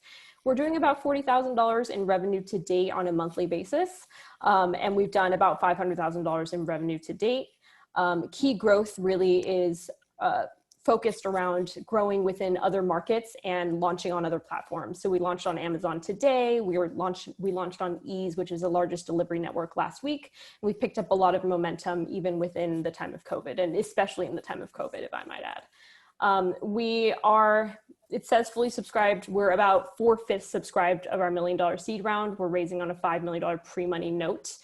Primarily through angel investors. We do have 2 institutional investors. One is Micro Ventures based out of San Francisco. We're their 5th cannabis investment to date and their first brand investment. And then we also have Expert Dojo, and I saw Jonathan on the call earlier. So if you might be familiar with that group, but we finished that 2 months ago. And that is our pantry. We're really trying to make functional, delicious foods for everybody. We're the only brand within this space who is approaching the pantry and the ingredient space. We do have competitors on a category by category level, but no one who's really sticking to their guns and trying to merge culinary and cannabis. All right, thank you. You lost some time from the Q&A because you kept going. So go ahead, Mark. All right, well, Philip, we got you first. Yes, the serious cannabis users I know complain about edibles. They aren't consistent. You don't know what you're getting, and as far as how do you solve that problem? Yeah, absolutely. So there are 2 main problems with edibles. First is that the market has really been operating primarily from things like homemade edibles and edibles that are not testing with what they're supposed to be labeled and regulated at. Everything within Potly is triple tested, so it's very consistent and you're getting exactly what you want. But in addition to that, because our products are ingested sublingually and some of our products are actually nano-emulsified, it mirrors a consumption experience that's more similar to smoking. So the onset time is 15 minutes, offset is about an hour. With a typical edible, like a gummy that you would have to ingest, sometimes it can take 2 hours to kick in, and then you end up having this very lethargic effect that lasts way longer than you want. So our products are definitely more consistent. Thanks. Dan? Dan just asked. Oh, go ahead. I'm sorry. Go ahead. Great presentation. And I live in the state of Washington, so we've been at this for a while. I assume you can only sell your cannabis products in California, and there is a lot of competition in the CBD products nationally. So my question really is, how do you attain the growth that you want? Is it going to be primarily in California? It is primarily going to be in California. California is the largest market within the US. So we have a lot of growth within this state, but we are expanding into other states. We have a licensing partner within Illinois. We're also talking to the Sarah Group of Oregon. And we're using the hemp CBD side to gather data about what markets we would really do well in. So on the hemp side, we actually do more than 30% of our sales in New York City alone. So we have brand recognition there. And when that legalization opens, we plan on expanding. It would primarily be from a licensing perspective as opposed to going in and trying to get our own license. Thanks. Janice? Sorry, I was on mute. Yeah, so going back to this whole idea of the foods, like a lot of these items I would maybe cook with, and like I like to doctor my recipes, but how do I keep from getting completely stoned out of my mind when I cook with your product? Definitely. That's always a concern and not an experience that we want people to have. So if you look at the slide that I'm actually showing, part of the edge of the packaging you can see a spoon.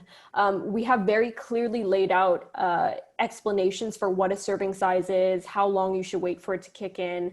And the serving size does differ by the products, and we backtrack their dosing to be what is the typical serving size for a honey versus an olive oil. So for a honey, it's a teaspoon. For an olive oil, it's a tablespoon. So you can use it more liberally. So there is definitely a learning curve as it comes to getting people's comfort levels with cooking with cannabis. But we found that once people feel empowered by edibles and don't feel scared and understand what the milligram content they should be consuming is, it really is a special relationship that we have with our customer, and our customers are really, really loyal. And when they think of cooking with cannabis, they think of Potly, and that's exactly the association we want. Thank you. Great. And next up we have Howard. Hi. You mentioned two methods of distribution, one being direct through so far Amazon, and the other being, legacy distributors, brick and mortar. Do you see any problem with channel conflict and how you're going to manage it, especially on issues of pricing and potentiality for a gray market and stuff like that? Yeah, definitely. So on the cannabis side, it's very rigid. We wouldn't have challenges of product falling into a non-legal market just because it is very difficult within the current state track and trace system. I think definitely going forward, managing pricing is going to be important, especially because within brick and mortar, dispensaries charge whatever they want, however they feel. They have required markups of anywhere between 1 and 2x. So there are differences and disparities there, but cannabis customers are actually aware of these differences and calculate that and think through that themselves. And so it's different from a typical market that way. Right now, our mix is looking about 90-10 wholesale direct to consumer, but we want it to mirror more 80-20 direct to consumer wholesale. And we only do direct to consumer on the hemp CBD side, but Q1 of next year, we want to roll D2C out on the cannabis side as well. All right, Greg. Mark, we're out of time. Oh, okay. So let's fill out our evaluations, and then Greg will let you ask the final. Thank you very much, Christine. Nice presentation. Question on your go-to-market strategy. You focused on your revenue channels through wholesalers. How do you? What are your plans and strategies to get into the retailers? And then, secondly, what are you doing to generate consumer trial to take it off the shelf? I don't know if I understand the second part of your question. Could you repeat that? So consumers go into the retail shops. Yes. And the whole key for consumer products is generating trial and repeat. So yes. What programs do you have in place to generate consumer trial and then potentially repeat? Got it, of course. Because we're a cooking product and it's not something that you just unwrap and eat, our repeat is really oriented around inspiring people with recipes and giving people more education on how to consume the product. And so all of our products come with QR codes that bring them to compliance and sourcing pages, which then kick them out into recipes. And so once we get them into the community of all of our user-generated content, all of our recipes, education, cooking videos, that's how we really want to keep people engaged within the community. But how do you get them the initial trial of your product for non-users? Within the dispensary channel, we do have a lot of like showcasing and demos. However, there aren't like trial versions of our products. You would have to purchase it in order to try it. But we do have demos within our marketing strategy. Okay, you may want to incentivize the retailer with a promotional money to move your product. Yeah, we do occasionally do that. Yes. Okay, thank you very much, Christine. Nice presentation. Thank you. All right, thank you.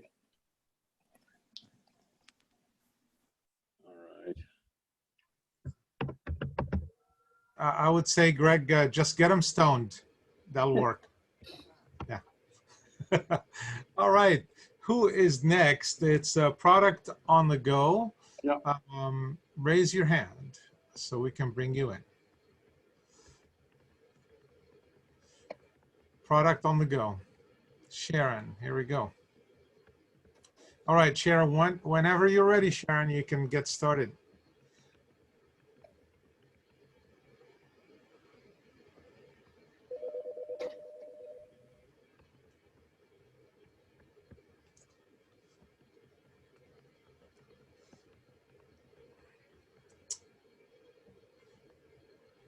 Sharon, are you there? Muted. There we go. I'm muted. Can you hear All right. me? Yes, now you can share your screen and turn on your camera, please. Okay.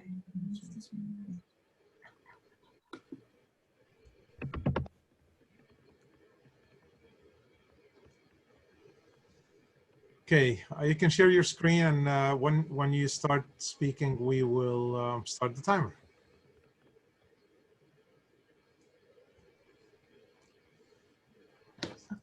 Hi, I see a bunch of familiar faces there.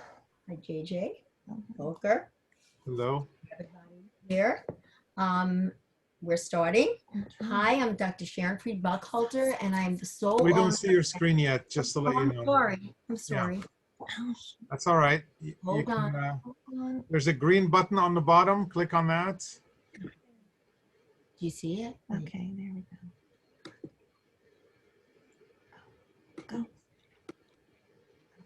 Here we go. You see it? Okay, Not yet. Almost there. Now we see it. Got it? Uh, I see it. I don't know if you see it. yeah, we see it. So. Okay. Hi, everybody. I'm Dr. Sharon Fried Buckhalter, and I'm the sole owner and CEO of Products on the Go.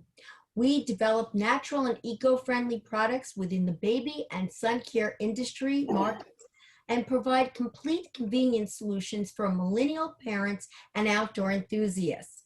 We're a company with one company, but two brands. We resolve today's environmental and health concerns with our products. Little Toes is a complete natural diaper changing system that features disposable diaper changing accessories. Sunshine on the Go, our second brand, features natural mineral-based sunscreens and after sun products. The current baby market is a $6.3 billion market, and 23 billion diapers are dumped into landfills every year. It takes 500 years for conventional disposable diapers to decompose in a landfill, while poisoning our air with methane and toxic gases. Also, baby products often contain preservatives, artificial fragrances, and this causes skin disorders as well as diaper rashes. Little Toes disposable diapers has 100% absorbency and decomposes in a landfill in 180 days. Our products are safe and natural and have non-irritating ingredients. As a whole, Little Toes differs from its other competitors due to the following reasons. We have the only diaper changing sets on the market, 100% bamboo fiber diapers and baby wipes, a patented natural swim diaper for design, certified natural diaper rash cream, patent pending products for design, utility, and formulations in our whole diaper system. The only diaper to receive a Mom's Choice Award for excellence. The U.S. sunscreen market is $615 million, but there have been shifts in the industry that will surely shake up the current supply. 75% of current chemical sunscreens contain ingredients that are not only harmful to marine life and coral reefs, but are deemed by the FDA as harmful to humans. Therefore, the current supply of these sunscreens will either have to be reformulated or removed from the market in order to comply with the new regulations from the FDA, as well as local, coastal, city, and state ordinances. Our sunscreens are FDA compliant and marine and coral reef friendly. As a whole, Sunshine on the Go differs from other competitors in the following ways. We're certified natural by the Natural Product Association. We have U.S. and international patents pending in all of our sun care formulations. We use equal combinations of zinc oxide and titanium dioxide in a non-nano form for the safest and true broad spectrum UV ray protection. We also merge beauty and sun care with our unique sun glitter products, adding natural plant-based glitter to our formulas. To complete the brand, we also offer Fun in Sun beach bags, and that will be on our on-the-go sets, which we plan to fully launch in 2021. My background is a clinical psychologist with an MBA in industrial psychology and marketing, which has helped me to understand behavior and needs of consumers and afforded me the opportunity to work for Fortune 500 companies in product development. Currently, my POTG team includes members that have been involved in extensive M&A activity, as well as bringing private companies to the public capital markets.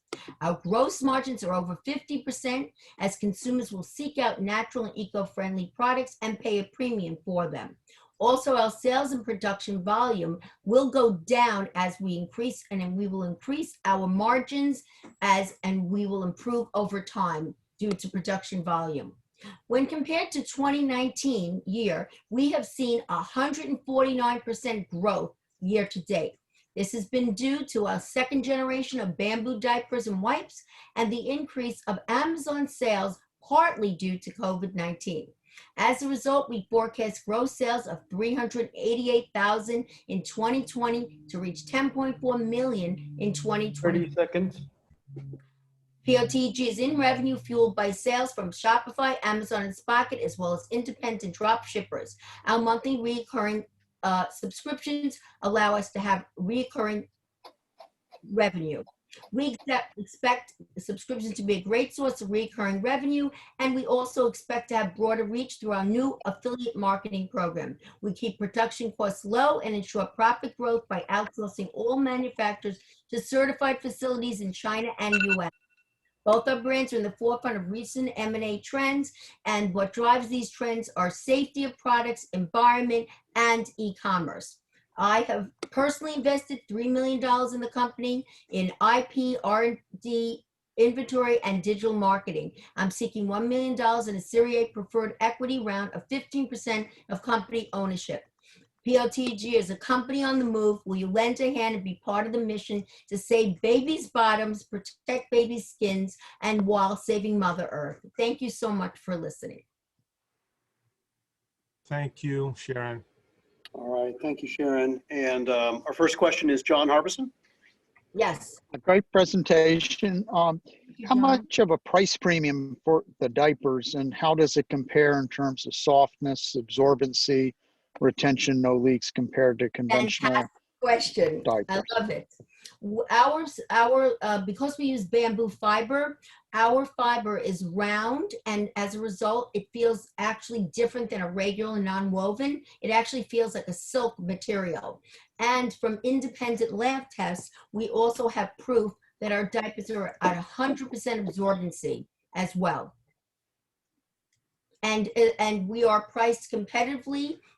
When you think about the fact that we have 100% absorbency and you can use the same diaper for day and night, and we don't market separate ones. So you're actually saving money even while having a premium product. But because can it absorb as much urine as a conventional Pampers? Absolutely. 100% absorbency, and we have lab tests from independent lab of SGS, which is an international lab that can prove that against the, not only natural diapers, but conventional diapers as well. Okay, thank you. All right. Philip? Yes, your sunscreen has titanium dioxide in it. Doesn't that make it white? Well, the only two products that are deemed by the FDA that are safe actually are the titanium dioxide and zinc oxide. The oxybenzones and derivatives such as that will probably be eliminated in the market. And yes, they are white, but I also come up with a perfect solution. If you don't want white, we have our B12 infused pink sunscreen for ladies and young ladies and older ladies and everybody, with a pink sunscreen sparkle used from the eucalyptus tree. So we have one option with the white, which is really the best protection from UVA and UVB rays. And it's also antioxidant, but we also connect beauty with sun protection, and that's in our pink infused Pretty in Pink line. Great, thank you. And then, holy cow, I gotta see, who do we have next here? Minda? Hi, I was interested to hear a little bit about how you structured the $3 million investment into your company. Is that structured to be repayable to you as a loan, or is it built in as equity? It's built in as equity. So it's not a loan to the company. We may change that because we're restructuring the company into an S Corp. We're an LLC now, but once we get investors, since this is my first round, we are restructuring. So it may change, but as of now, there's no debt on the company books.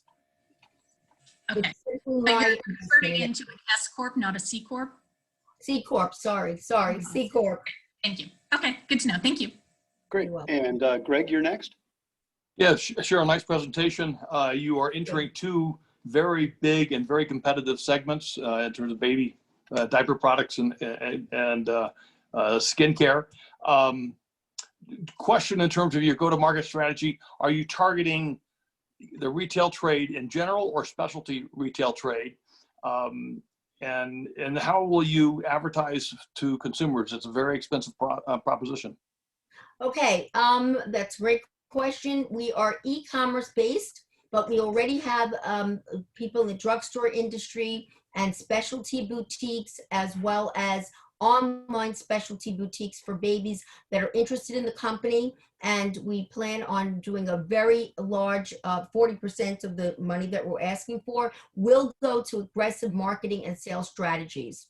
And yes, there are two large markets, but they actually complement each other, because in our sun kits that we make for babies, we also have the sunscreen in there. And that's when we saw the demand. We only made little packets, and parents said, "We love your products, please make more." And we realized that it was important to formulate with products that are safe and healthy for all family members. Thank you. You're welcome. Howard? Howard? Hi, thank you. Nice presentation. Can you tell us a little bit about the rest of your team? I'm sorry. Say that again, Howard, louder, a little bit louder. Can you tell us a little bit about the rest of your team? Oh, sure. Well, we actually have our team includes a chief financial officer that is part of your group right there, and he's very good at what he does. He's been involved in quite a bit of M&A deals. I also have Scott Kelly on my team as Chief Revenue Officer, who's also been involved in several M&A deals as well. And I'm working with a team for our distribution that was a vice president of Macy's that has been involved in actually bringing a company to the to a private to public capital. And also I'm working with our chief marketing fractional officer that has also been involved as an executive at Clear Channel, and he's involved in doing a lot of our sales and marketing strategies. So we have a really good team of 8 with an extensive experience in the M&A area. Thank you. Thank you. And we may be out of time, but I know Barbara's next.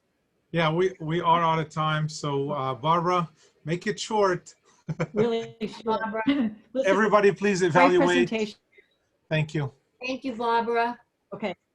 No, really great. You've been in business 7 years. You've hit headwinds. I so admire that you put $3 million of your own dough, but you now have a $500,000 G&A expense and, you know, $160,000 of selling expenses. How did that happen? Can you just share quickly what your headwinds are? And that is the shortest I'll ever be in my life. Okay, well, basically we started off with on-the-go convenience sets, and we realized that people were interested more in having our products in bulk because they love the idea of healthy, safe products that were eco-friendly. And so we really just launched in the last year and a half the products individually, and that was a change in the market. We started off with convenience on the go. Thank you. Yeah. All right. All right. Thank you very much, Sharon. Thank you. Next in line is Safe Steps. It's our last presentation for the day.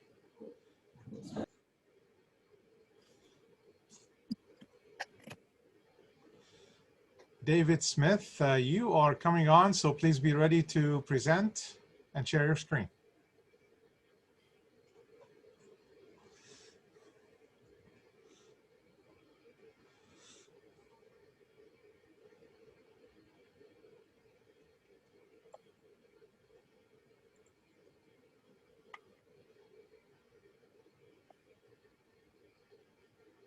All right, David, it looks like you're on.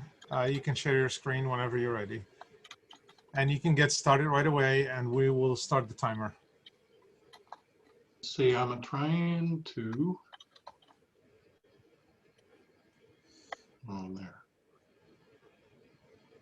Can you hear me now? And can you see me now? Yes, we cannot see you. Video is off, but we see the screen. You can see the screen, okay. Yep. So thank you very much for the opportunity today. My name is Dave Smith. I'm the CEO and founder of Safe Steps. We are an e-learning company that's positioned uniquely for the social emotional fitness of families. Our purpose is basically, studies have shown that the root cause of mental despair that causes teen violence and suicides is stress, and it's growing at 14% annually. We want to replace the confusion and conflict in families with clarity and communication skills. It's our belief that prevention through the use of skills is a better method than prescribing medications for the impact of stress. Stress is the problem we want to solve. Our education is focused on hard skills, which are only part of the answer for what employers are looking for. The academic pressures in competition, technology advances that cause texting and social media creates uncertainty about the future for our teens and their families. Why skills matter is very simply studied by Harvard and Stanford multiple times, that personal and professional success is based more on the skills they use than the knowledge they have. So we've developed a family skills training program as an extracurricular activity that supports education. This is combined with weekly lessons, software programs for upsells, and certifications. Our value proposition to a family is that per student, we save $50,000 through our programs.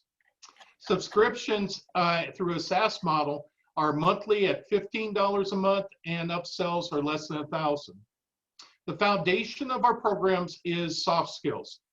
They're the that create social emotional fitness, and myself as a CEO is an expert in sales, marketing, and business development.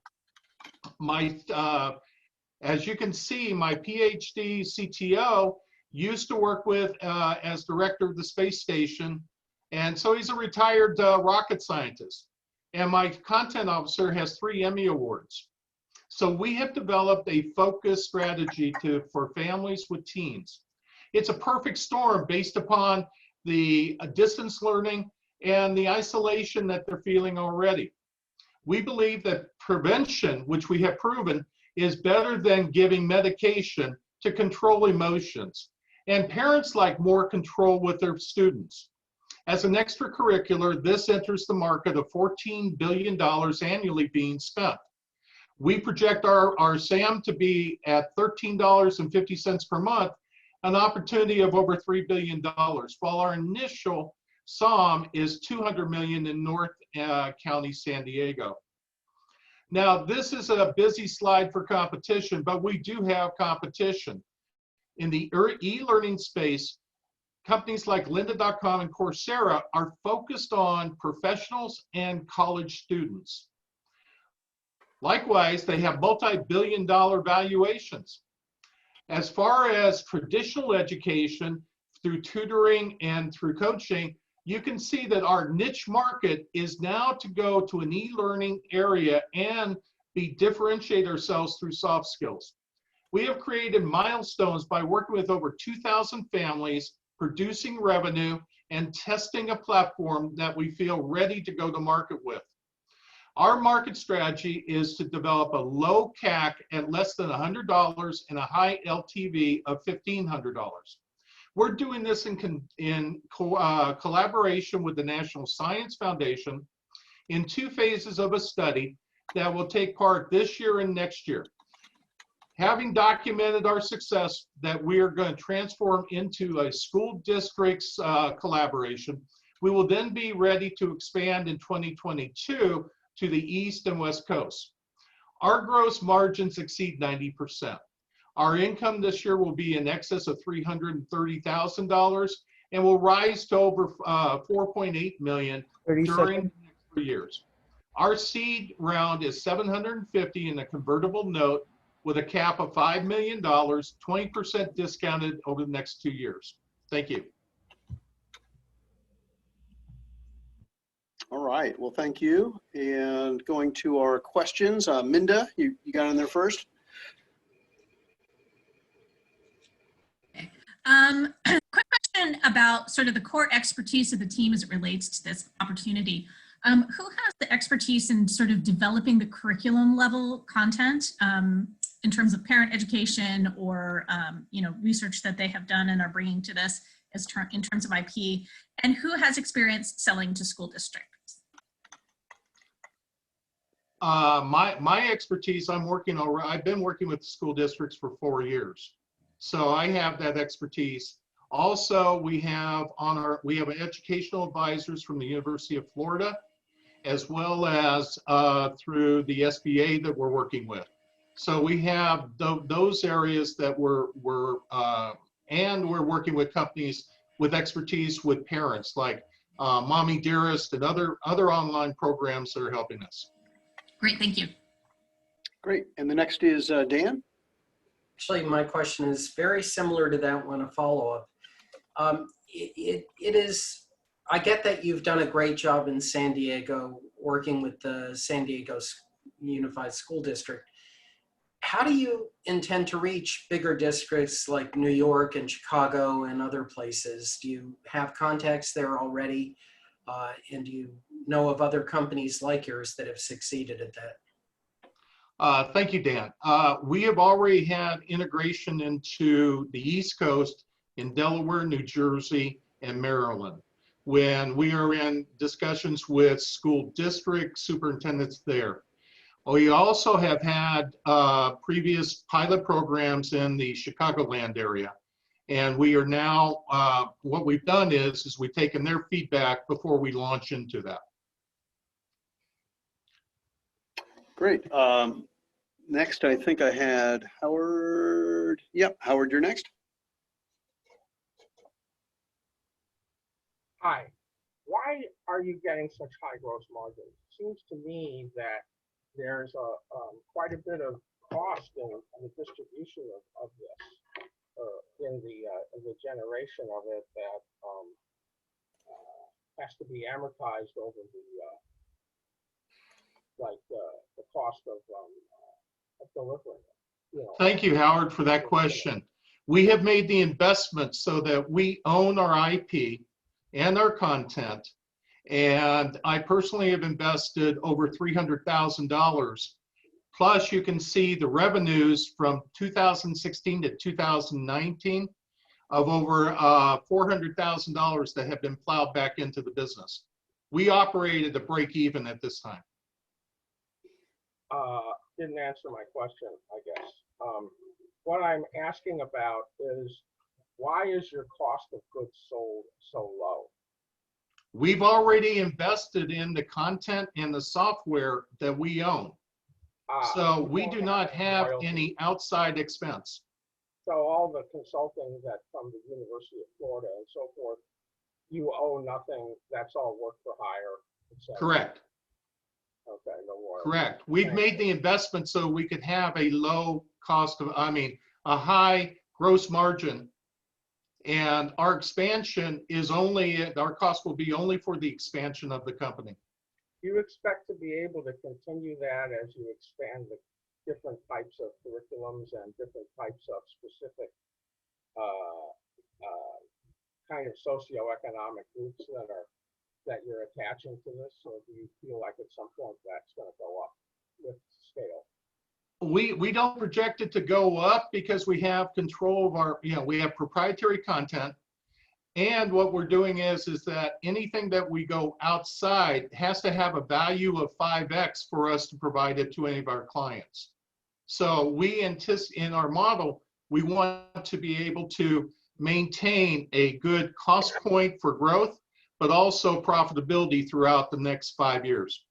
Our goal is to be in the position of acquisition, because as we build traction, we see other e-learning platforms such as Microsoft, which owns LinkedIn, Apple maybe, and other people like Disney will want to get into our demographics. All right, thank you very much. Oh, Jeff just raised his hand. All right, so everyone evaluates while Jeff is asking his question from Desert Angels. Yeah, over time, how are you going to validate effectiveness, which would be very hard to do with this? I mean, there's lots of ways that kids learn soft skills from parents and church and friends, families, and everything under the sun. And how do you know you're better? Jeff, thank you very much. First of all, good to see you again. And I appreciated your presentations in the past. We validate them through individual reviews, interviews. If you go to our website, www.thesafesteps.com, you'll see video testimonials, which we are compiling a full library of all of our clients and the responses. We also are validating it through marketing trends so that we are adapting as we further build out our prototypes. So it's an ongoing basis is the answer to your question. All right, thank you very much, Dave. Thank you, JJ. Great presentation. We will see you soon. Look forward to it. All right, take care. Thank you, everyone, for being here today. If you have not finished evaluations, please do by the end of the day today. If you, because I know some told me that they have written them on a piece of paper, so we will try to get you in if you were not able to get in. So I really appreciate your time here today. John, Minda, Volker, Dan, Ken, Phil, Howard, Bruce, Jeff, Greg, Mark, Roland, Amy, Barbara, Jonathan, Eric, Janice, and Connie. Thank you all. Thank you, JJ, for setting everything up. Thanks, everyone. Talk soon. Okay. JJ, great job. Yeah, thank you so much. Yeah, It's a lot to organize, so thank you. That was so much Like fun. clockwork, very professionally organized. Thank you It so wasn't much. like clockwork, but it was really good. We're Yeah. trying. No, appreciate it. It's a slower Good. clock. That's pretty funny. The only Good teamwork. The only flaw was not being able to get into the boring site. Yep. Thank you, JJ. Howard, Have a oh, great by the day. way, there are no, if you're coming into webinars this week, Mark, he's on Friday, he postponed it till November 13th, and there was a sales seminar webinar tomorrow. Also, it's been postponed to November 6th. So if you're coming on, there are no webinars for the rest of the week.